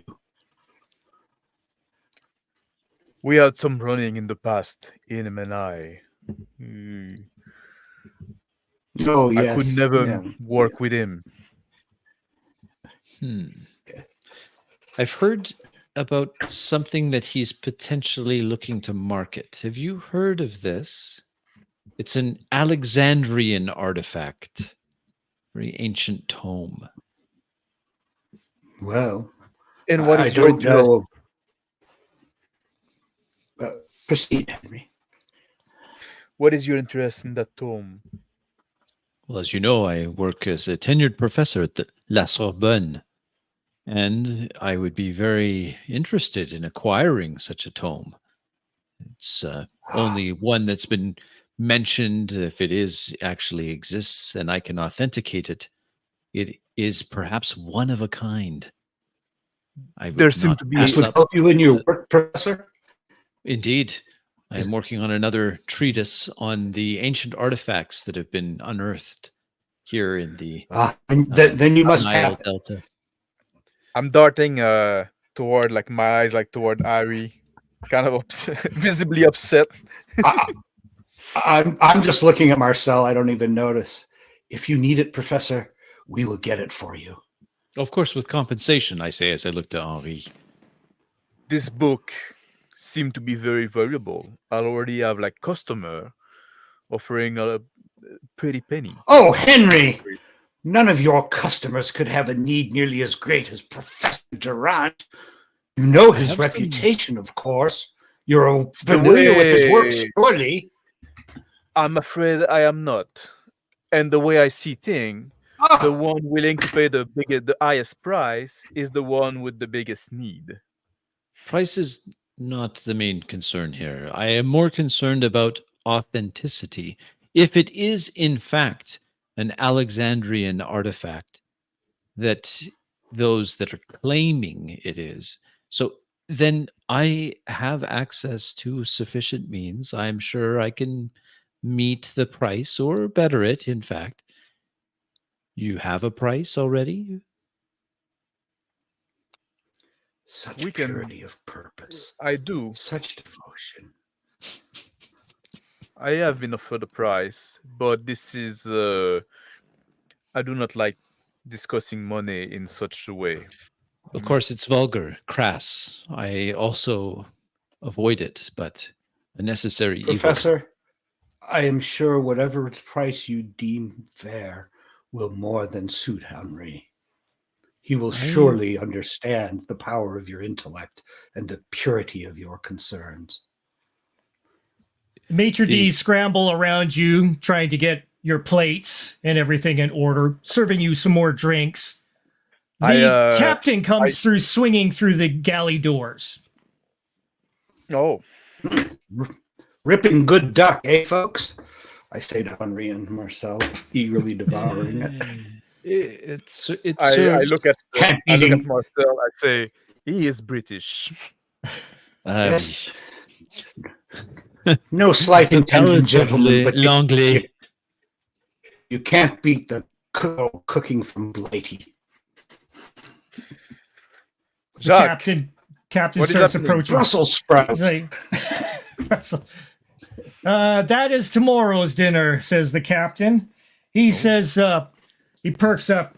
He says, a little bit of an inconvenience. Sorry, my friends.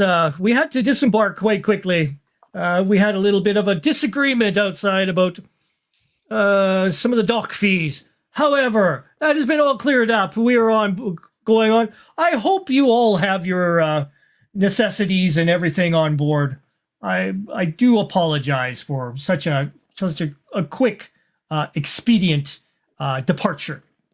I waved at him for him to come close. Comes in a little bit closer.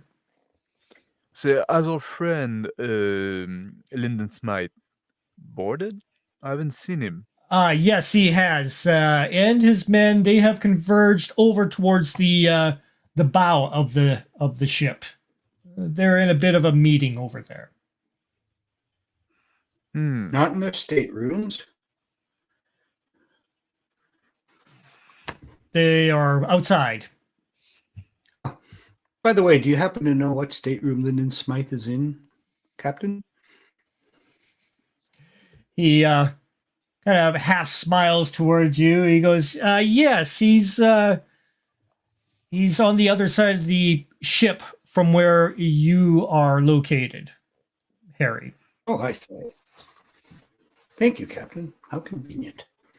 Thank you, Jacques. I stand up and offer my hand. Capitaine, I am Professor Marcel Durand.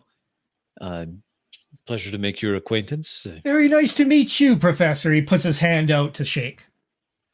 I take his hand, shake. He's got the rough skin of a working captain. After I put my hand, I casually take out my silk handkerchief and wipe my hand with it Oh my! to get the grease off. My apologies for not being a ship of more prestige. However, but not much come in by supplies these days. It's a little bit iffy on whether or not we get suitable parts for this ship. We will certainly win our destination, yes. That should be no problem. Then what's a little inconvenience here and there? And a few bullet holes as well. But never be an mind that. Egyptian ship without him. How was the orange duck, Professor? Oh, tickety boo. Our English friend very much enjoyed it. Yes. Oh, okay. Usually most people say it's crap, but I'll take that as an answer. Thank you, Jacques. Thank you, Capitaine. If you Anything I gentlemen can will do to help you folks, become more at home in my vessel. I stand I'll up. make sure and to. Please excuse me, gentlemen. I need to do something necessary. And I raise my finger and I lean over to Ari. So are you going to be on the other side of the ship? necessary business, yes. I'll go distract Smite and introduce our friend. I'm sure this is gonna keep them busy for a while. Very well. And I tap him on the shoulder. And I head off first where he told me Smythe's stateroom was. I take a And seat at the table again, wave to one of the serving staff, ask for an aperitif, something to cleanse the duck out of my mouth as I wait for the performance. comes up with a menu for you. Yes, I look through. That'll be fine. I point to one. I ask for a cognac. And I tell Marcel, like, should I introduce you to our friend, Smite, Lyndon? If you would please. I learned of his name earlier today. I confused him for someone else, a German. I had a few run-ins in the past, Werner Kunz. Hopefully they don't have, he's a German antiquities dealer. I had a few unpleasant encounters with him. He scooped out some priceless artifacts from that I very much needed to complete a treatise I was working on. But I would very much like to meet this Dr. Lyndon Smythe, if you could arrange it. I want to talk to him about this I could, Alexandrian but artifact. I have to warn you that it's not gonna be a pleasure either for me or for him. But it You have might history. serve a purpose. Well, Look at the as I financial alluded credit. to before, I can make it worth your while. I grabbed my cognac from the end of the porter coming back, Mhm. and I stand up and I wave toward the door of the dining hall. After you. Taking my aperitif in my hand, I head towards the exit. The captain keeps on assuring the other patrons, in the area that everything's okay. Harry. So I approach my stateroom and look around to make sure no one's watching. Everyone being The up at dinner staterooms have 2 guards in front of them. Oh, gentlemen. I nod to the 2 guards. The guards look at you. Forgets. Have you had dinner? It's delicious orange duck tonight.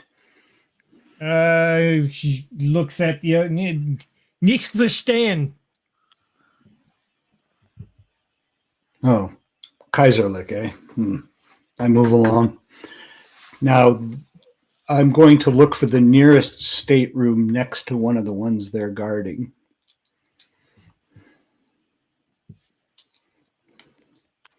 And walk by casually, seemingly casually, see if I can kind of inspect the lock to see if I can get an idea of what the quality of it might be.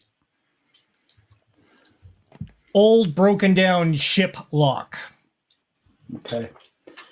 All right. I'm going to move on around the corner so it's not too, don't want to dash bad luck. So I will head toward the bow of the ship where I know my friends are waiting. Henry. I'm walking toward. I arrive at the bow of the ship with the professor. The bow of the ship, a gentleman in very much a very impressive looking suit, talking to his men on the main deck before the cargo doors. A couple of his men have rifles, bolt actions, and they are looking upon the remnants of the cargo that has spilled from one of the nets. And a couple of the ship hands are handling the cargo, taking it down below. I extend my arm a bit to stop the professor, and I raise my hand. I say, "Oh, that's interesting. Let's see what they do a bit." And I turn around, like just like I'm talking to the professor, but looking over my shoulder. Tell me if they pay attention to a specific part of the those cargo. The one of the Germans opens up one of the crates. Inside, you see a machine gun, all packed away inside dry straw. They clamp it down, take a hammer, start smacking it down to re-secure it. I turn back toward the toward the group, and I walk toward towards Smite. The Germans turn abruptly to face you, and the head gentleman in the fine-looking suit looks at you and kind of, raises an eyebrow. I say, so, was the traffic of artifact not paying enough? You're moving to weapon trading? He looks at you. Who are you? He speaks with not quite a German accent. Where is Smite? I am Smythe, he says directly to you. Who are you? That's now I imagine this happening. I came to introduce a friend of mine, Professor Marcel Durand. I step forward. He looks over at. I know you from somewhere. He puts his finger to his mouth. I know you. Looking at Marcel. 10 years ago, at the excavation around the Sphinx, I believe. Correct? You were there? He looks at you and he goes, "My apologies, Marcel. I'm sorry to have left you indiscriminately with nothing to show for the dig. My apologies back then, but Well, business was business." there's no hard feelings, I'm sure. I offer my hand. He says, "Well, perhaps we can start anew." I know that this land is full of antiquities, enough for both of us. And I've heard that you have come across something of great interest. I perchance do have something of great interest. However, what's your interest in it? Purely academic, I assure you. He says, "Well, I tell you what.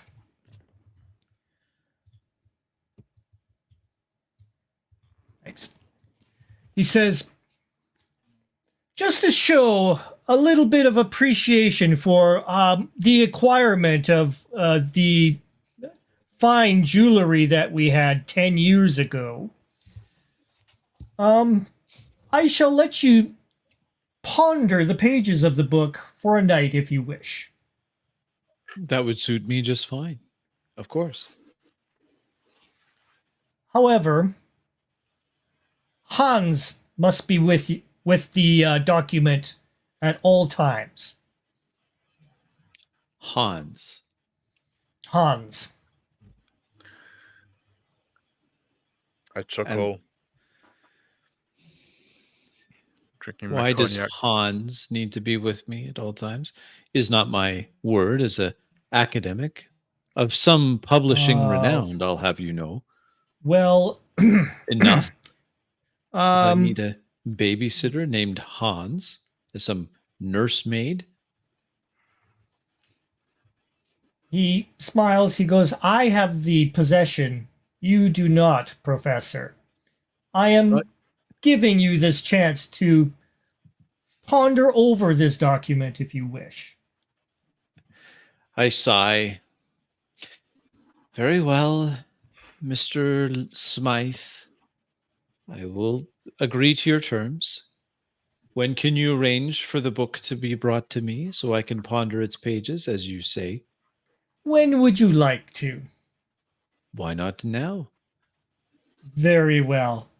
Gentlemen, he moves to his companions, which are still moving stuff around and towards a cargo. Yes, we will be back to make sure everything's done. Carry on quickly. I want to see this stuff stowed away right away. Come, Professor and Henry. Oh, of course. If you get your Hans, then perhaps I can have my Henri. Oh no, I would be that would be a bore for me. I will let you two. Very well. I have a fellow academic with me. I will gather him as well. He's Masood, an exceptionally clumsy fellow, but an academic nonetheless. Well, then, I shall be assured that he will not be handling this book, correct? Only myself, of course. I wouldn't let the student handle something of such Very good, importance. very good.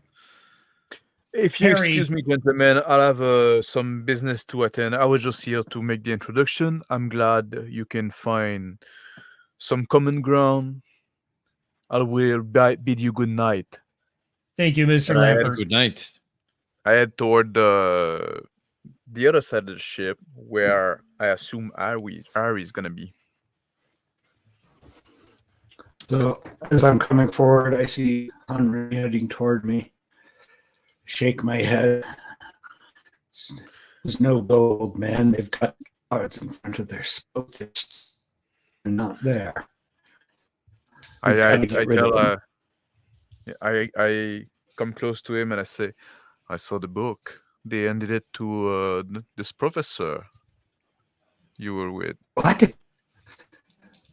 they must recognize his amazing excellence But as a scholar. there's one of the Yes. German that need to stay with the book. But now it's only one Who? German. Hans. Then are they all called? It's either Hans or Wilhelm. So, Yeah. but tonight's not the night for this. Even if we get the book, we're stuck on this dude's ship with him. The trick will be getting it away as we get back to Cairo. Or where we're upriver, if we can arrange transportation away. I could ask maybe, and I look toward the edge, maybe we can stow away on one of the little lifeboat with the book. Yes, and row ashore and be in the middle of nowhere. There's always a little settlement around. We'll arrange some transportation from there. Right? Well, if you think Yeah. He's got to get new squirrels for his internet. Professor? He's a professor. I follow Smythe as he leads his way to where the book is held. He carries on a little idle chatter with you. He says, so, is this the reason for you coming on board this ship, Well, perhaps. Professor? We're always looking for. Perhaps. I don't think I'm giving them away too much to know that I have people that inform me when important artifacts may come on the market. I do not plan on departing with this item. It's not for sale. This one is not for sale. I'm sorry, Professor. Dommage. This may be of some, perhaps it may upset you, but this document is way too important. And I must confess, it is one of the reasons why I'm undertaking this expedition. Comes up to the stateroom guarded by the two German sailors. He speaks to them in German, and he shakes his head, looks at you. Yeah, Germans. Opens a stateroom door. Inside, large, impressive, massive man of bulk and muscle I turn to stands Smythe. forth Hans? with his gun at the ready, puts his handgun back into the holster as he sees who comes in. And Smythe approaches the box before him, takes the key out from around his neck, the chain, fiddles a bit, opens the box, and says, Hans, Professor Durant here wishes to check out the validity of this document. Will you please escort him to his room? Make sure you do not have this document out of sight at any time. And Hans grunts and nods, looking very stoic. Goes ahead and takes the box with the book in it, holds it before him, and nods towards you, Professor Durant. Very well. Hans, follow me. We're not far away. I leave the room and nod to Smythe. How much time will you afford me to look at these pages to authenticate and appraise them? Notwithstanding they're not for I'll sale, give I you- understand. Yeah, I'll give you 3 hours today. 3 hours today. Your answer leads me to believe there may be further opportunities to examine this as our voyage continues. We shall see, Professor, if my book is undisturbed during course. that time. I will handle it with utmost care. Thank you, Professor. 3 hours. Professor, remember, I do not allow these privileges lightly. And I appreciate your generosity. I He nod. nods. Then leave the room, walking quickly along the deck of this rickety ship under steam to my own stateroom, which I open and gesture for Hans to enter. Hans moves in, places the book onto your study, and moves himself over beside the window, looking out. And he ponders, sitting, looking out the porthole and watching you back and forth. I move over to the box as it sits and peer inside to examine the book.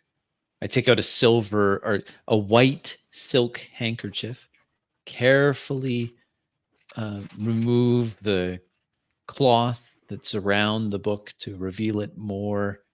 And then suddenly I say to Hans, I'm sorry, I drank a little too much at dinner. Hans, I will be back just very shortly. I must use the restroom. At which point I leave the stateroom and go looking for Henri and Harry. Harry,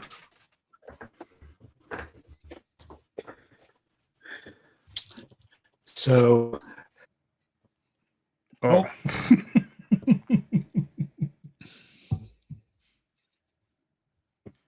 back to Henry.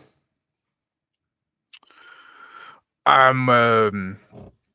was with Ari, and he's coming back. Yep. Yeah. Wait, maybe not.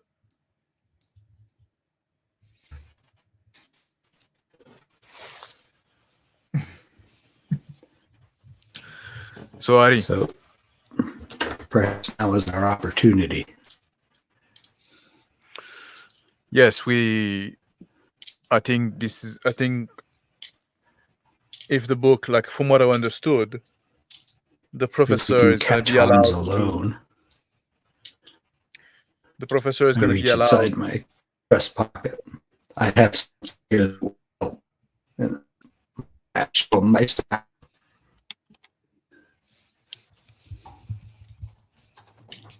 Can you say that once more? Henri. Reach inside my time. Now we can catch Hans alone. I have a little advantage here. And I reach in my breast pocket and pull out my sap. Come along, Henri. We have business to do. And I head to the professor's stateroom. On my way there, I grab a fire extinguisher from the wall. You see the professor. I see the two walking towards me. One with a fire, Henri with a fire extinguisher, and Harry with some heavy object in his hand. I put my hand up. Gentlemen, a word. The book of that from initial inspection is either a brilliant forgery or the authentic is in my stateroom, along with the second largest German I've seen in several years. Perhaps if we could incapacitate that man and make a quick exit. I raise the fire extinguisher. I say, yeah. Professor, if you can go in and distract him so he's facing away from the door, leaving it ajar when you go in, that would be most helpful. As you say, I turn around, start walking back towards the state. Professor, Yes, I stop. once the actions start going, and I point toward the board, we're gonna jump into the nearest lifeboat and jettison this ship. Hopefully, we'll be able to reach shore before the Germans get us. But Monsieur, what about Anna? Surely we can't just leave her. Anna, she's gonna sing. She's gonna come back. She's not directly involved with us in that thing. Oh, Nobody okay. knows that. So she should be good on her own. Okay. Well, And I think the professor, we can make it look convincing. We'll give you the back of the head. You can lay down there and wait for Hans to wake up. Be a victim of the robbery as well. If you rather not follow us, that could be a yes. No, I must. I'm very intrigued with this particular tome. I'm working on something, and I think it might be. Well, it might be revolutionary, according to what I whisper. Dr. Lyndon Smythe refused to put a price on it. He says that he will not part with it. But more than that, he is driven by it.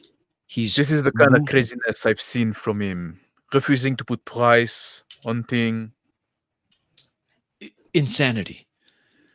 But not only that, he's moving up the Nile for specific reasons, he said. He's using this book for something. I must know what it is. I don't know why you would bring the book. Like, you won't find better seller up the Nile. He's not selling. He told me clearly he will never sell it. I'm actually surprised he let you take it at all, even to examine it. Show us the way. I've heard he's...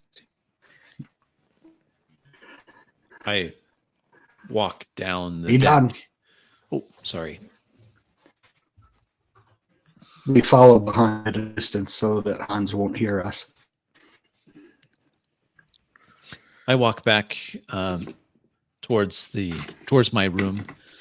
As I do so, I start whistling a little bit, giving Hans some indication that I'm coming back. The door stateroom across from you opens up.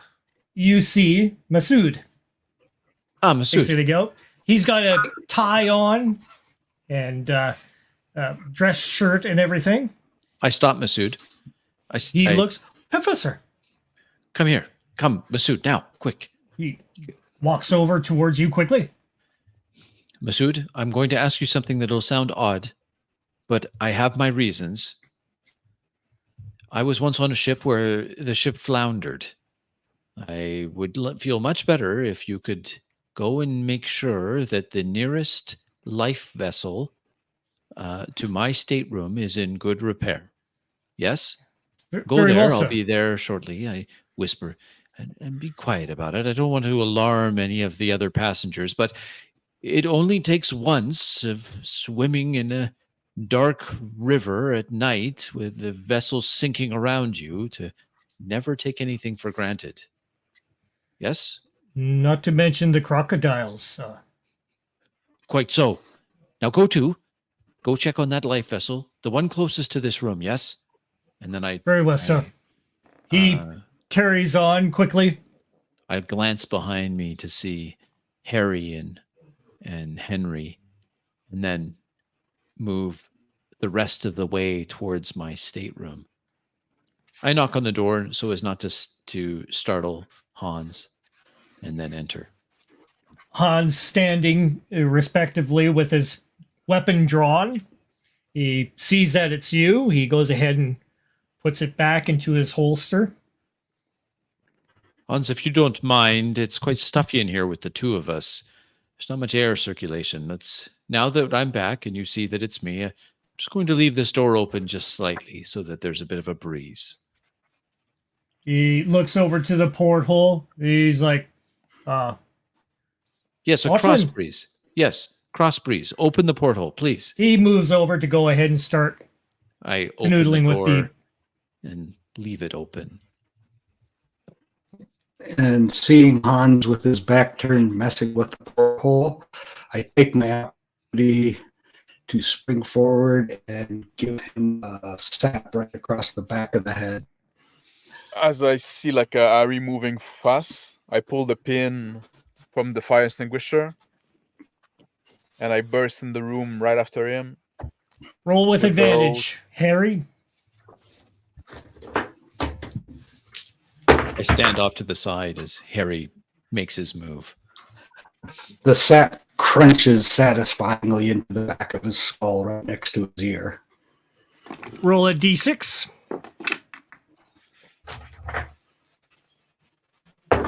6.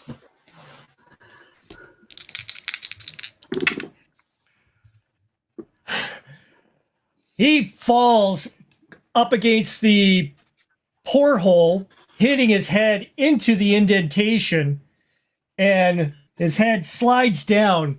You see a stream of blood down the wall as he thumps to the floor. The still ringing in your hand. I am going to jump over, close up the box with the book in it, and run out of the room. Tapping the professor in the back of the head with my sap as I go. As I see You're like knocked the out, big Professor. German falling down, I just look at the fire extinguisher I have in my hand and throw it on the ground. And turn around to follow Harry. I'm completely unprepared for the sudden attack from Harry. Shocked and unprepared to defend myself. So, like I said, I tap him in the back of the head and down, stop in the doorroom. Professor, you've been knocked cold, and run out into the hallway, holding up the book for Henry, sprinting toward the exit. Yep. I say, well, when are you coming? I say to Henry as I pass. Yeah, I'm following Harry. Move Heading up. toward the... Yeah. Outside, you see Harry. You notice off in the distance from the bow of the ship, further on down the Nile, you just barely make out that tugboat that had been parked in the dock, which the man in the black robe, black turban, had approached. That ship is just off company. Following. We probably have them company, at Henry. Let's jump on that fucking lifeboat. They'll think the book is still on. You see Masood near the lifeboat. He's got the tarp on it, lifted up slightly. I reach in my Take out his hands, rip it open. I reach in my jacket. I pull out my service pistol.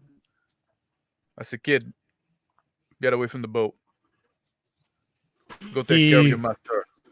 He looks at you and steps back and starts running away. I finish pulling the tarp and jump in the boat. I extend my hand. Jump at the other end. Okay, I hop into the boat with Henri's help and start to go over the Devon. To get the boat to go down. Tink, tink, tink, tink, tink, tink, tink, tink. It rolls down into the water. I say, just like university days, time to row. Above you, Henry, you see the captain looking down, seeing what's happening, and he kind of smiles and shakes his head, and then turns himself around. I as wait. if not to see you anymore. We start rowing for the shore. Yeah, I take out my jacket and I start like rowing toward the shore. Marcel wakes from My head ringing. Oh. He's like, "Sir, what the? Oh my gosh!" And he looks over at the. "Are you okay?" And he starts checking you out. We've He's been like, robbed. Go check on that man there. I must let them know. I must let Smythe know. Oh, my head's ringing. He moves to the German, checking him out. Well, he's still breathing. Quite a knock on his head. Quick, here. He starts putting him over. Starts using his medical on him. Okay. Is he stable? He's like, yes? I need. I need Let me take over. No, a that's kit not here. how you address a wound. What is wrong with you, man? Using my first aid to. I feel bad for any motorcycle that you put yourself on. That's how you. I start looking at the wound. It's quite the knock. Definitely concussed. Go, I tell you, go. Go find a Mr. Smythe. Tell him we've been attacked in our room and that his object has been stolen and we've been assaulted. Go now. Yes, Professor. Yes, Professor. And he heads off. I look at the German's wound. I make no effort to dress anything. Sit there waiting. Harry and Henry out on the little dory. I say, Harry, take the oar a bit. Okay, oars and start rowing all my money. I move toward the front of the boat and look like in the little box that are there. See what kind of supply they have in the lifeboat. There's a little bit of a survival kit involved with it. Not much. Some cans of food look like they've been expired for many years. They don't have enough flair. Good thinking, Harry. We won't have to share the profit 3-way now. As I'm rowing. You're not thinking of double-crossing Professor Durant, are you? I'm not the one that... I won't have it. I won't have it. Steamship continues on. You can see it sending off up the stream. However, with the downstream, you're heading towards the tug a little further. Okay. As we're rowing toward the shore, as we get closer to the tug, I make sure as I'm rowing that I'm not making a phosphorescent splash. I'm very carefully doing what I learned in college in crew rowing to row without doing that. The sun is just going down the horizon at this time, making it quite hard to see things on the water right now. We only get to the shore as fast as I can. We shouldn't be too far from Cairo. We'll be able to find like transportation. You can see lingerings underneath the water. Something swishes along. Crocodiles. Hopefully not a hippo. I go to my jacket. I look in the pocket and I take my service revolver. So, well, it's not much, but should keep a crocodile away. I look over my shoulder to see how close to the shore I am. It's quite a distance. You are fighting a current. Go ahead and make a strength check, please.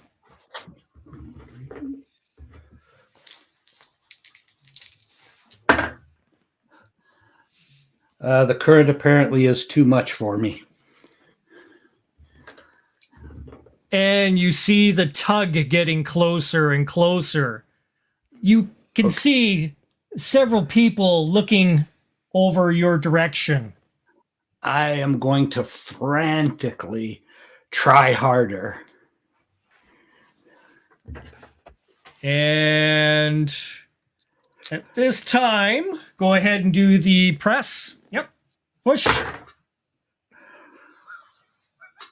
And get exactly the same results.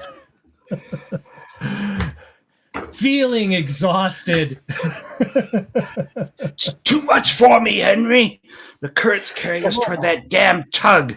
There's bad people on board there. I gasp.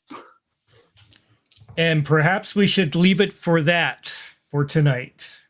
We have gone, what is it now? 2 Almost 2 hours and 25 minutes. Yeah. Shall we leave it there, guys, for the next part? That's a good place. Yeah. Okay. It's been a while since I've been in the seat, so. Can't believe that. I rolled a 72. A 72 twice. Oh, my goodness. The chances. What are the chances? I'm at least the sap worked. That was a mercy. Yeah. Oh man, I was pretty sure I was going to fumble. Quite beautiful. That was. I think that's the best I brawl. rolled for Hans for his alertness, and he was like 88. And I was like, well, so much for that, you know. So yeah, nice job on beaning the giant German guy. That may be the most satisfying blow I've ever struck in a Call of Cthulhu game. And it might be your last. Yeah. Starting So to look enjoy that way. Yeah. Yeah, I know it can get a little precarious, especially for me. With getting back into the GM seat again, I haven't been in it for a bit. So, but how'd you guys feel about that whole experience so far? I was there's really some feeling that game. I don't know, interesting- yeah, go ahead with Dice. Dan. There's some interesting mysteries for Marcel and Henri. There's the Smythe thing where he's actually a German, it sounds like. There's something definitely going on there. And yeah, the whole side plot with the girl. I have a feeling something will come of that. And we are clearly about to fall afoul of cultists on a tugboat of all places. Yeah. So that ought to be interesting. Yeah. Like I thought the setting was very fun. Like, I don't know, I felt it a lot, right? Just like, Yeah. and it felt like a gangster game more than a Cthulhu game at some point, right? Oh It's very, like, yeah, I gangster. mean, you got. I mean, I like that the characters are developing because we're basically, getting our characters kind of, coming up from basically nothing, and of course creating a very believable characters, you guys. So I really liked what you were doing there, and just having a lot of fun, just letting you guys go at it and co-create as much as possible. And I think there might have been like a bit much of Schuletter, right? So stuff that could have been trimmed out and stuff like that. So we could get to the action a little faster. Yeah. But at the same time, it's all part that I liked. Yeah. That I had fun role playing. Yeah. And I thought it was one of the things I think that was good was our characters started out very separately. And usually in a one shot, there's like some artificial forcing the characters together. And the idea of using a ship is genius for that. And the way it happened to me seemed to make sense for the characters. It didn't break immersion the way we actually came together, which I honestly thought was going to be a problem. But I thought it happened natural, pretty right? well. Yeah. Yeah, and I can see Harry and Henri are going to probably have a conflict over betraying my much idolized Professor. Yeah, Durant. that was quite the switch when you did that, Dice. So I was like, how do I? Yeah, that was you're the one respond to betraying me. this? I was like, am I We're supposed to steal this egotistical book or? together. Yeah, And Yeah, now you're it's always one of- talking about the guy. yeah. One of my character's flaws is he idolizes another character, and so since my background is in archaeology, I picked your character, and That's awesome. it's support. Yeah, so I was playing it almost like a mania insanity type of just, oh, my idol. That's awesome. I like it. That was fun. I enjoyed that. Let's see, what do we have here? We got anything we got a bunch of, I liked Max's interplay with like the Anna character. I thought that was good.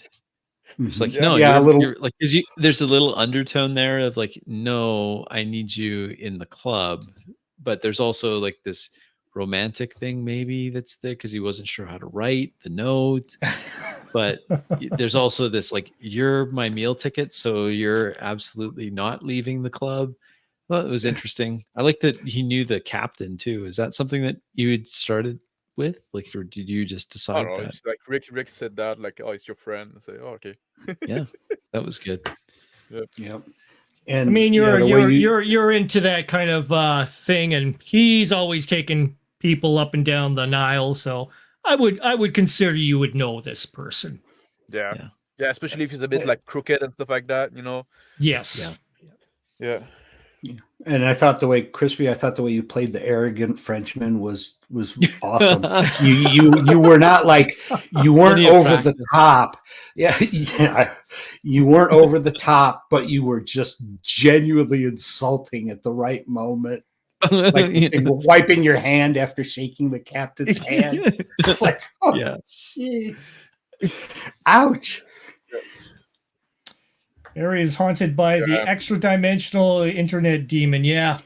My rural broadband was worse than usual. I apologize. It happens. It's not your fault. It's what you have to do with what you have. So I have been through that as well at first. Yes, like in the first game we had. Yeah, I was struggling with that as well. Mm-hmm. Yeah. But I know character I find a very interesting, very, very cool character. Yeah, they all seem like believable. They have a reason. They like a reason to be there. All have some motivation, right? So very interesting. That's the main thing. That's a trick that a lot of people forget is you got to have a reason for being there as a character. So, which is some of the reasons, some of the things I asked you guys was who was your friends, who were your enemies, and you guys gave me some extra cool information there that I could use definitely. And I think I've used everything from your suggestions so far. So, which is made this. I didn't know where you guys were going to go. If you guys were going to rob the ship outright, or rob him outright there, or rob him, or what was going to happen. But or wait until we're destination. Yeah. So for me, it was exciting to see where this was going, and I was just letting you guys carry on the how this was forming. Like all I could do was kind of introduce a little bit of flavor of what's happening around you every once in a while, and that's about it. So, which if you're a game master out there, I would highly recommend trying that yourselves. Seeing how much you can let the players carry on, which is cool. Because I love it. Didn't even get to look at the fucking book. I was like, at 1 second I was like I got 3 hours with this. Like, do I just stay here? But then I'm like, no, this is the best chance we're gonna get. And I just saw the first one, like to lose some sanity, starting to look at the book. Yeah, that's what I was kind of waiting for that. Like, I look at the book, see the reveal it. I was waiting to lose sanity, but nothing. No. I had thought this was going to turn into one of those like complicated heist movies, where we would figure out some clever and tricky plan to, I don't know what, to get hold of the book while we're on the ship and get away somehow, and turned into a smash and grab. It's like, well, no time like the present. The Egyptian job. Yeah. So did you guys want to go for this another next week, same time? Is that possible? Yeah, that works for me. I'll have to look and see. I often have something on Thursday night, so I'll check and see. Okay. I'll let you know. Okay. Yeah. If not, Then we again, can. it would even make sense if I don't make it that Dyson and Max have kind of on the life raft by themselves, and Well, you have a bit of a shot by the German. Yeah, you have a bit of a quandary, going on with the people on this ship. So that'll be that will have to be settled. How that's going to work out, and of course Anna in the Nile. Yeah, Henry's love, Anna is still on the ship here, so we have to see what happens. The professor is so brilliant; he will handle the whole situation with his customary aplomb. Yes, exactly. I'll do it with aplomb. Class. Okay. Well, anyways, thanks everybody. The Phil the Thrill, Zonalar, who else is on there? Rune, Amethyst, all you guys. Thank you for showing up and making comments and everything. I hope you guys have time enough to go ahead and watch the rest of this. If you've left early, I know it's a little late, but all cool. Thank you, Dice Tales. My pleasure. And, Thank you. Table Runner Crispy. Of course, Mr. Max from Reactionary Gaming Principle. Thank you once again for joining up with this Tarantino movie in the 1920s. The way I like it. Thank you for providing such entertainment. I appreciate it. We shall end the stream here. Thanks again. Thank you guys for showing up. Have a good night. And links are going to be in the description for everybody's stream here, for everybody's YouTube channel. So take care. Have a good night, all.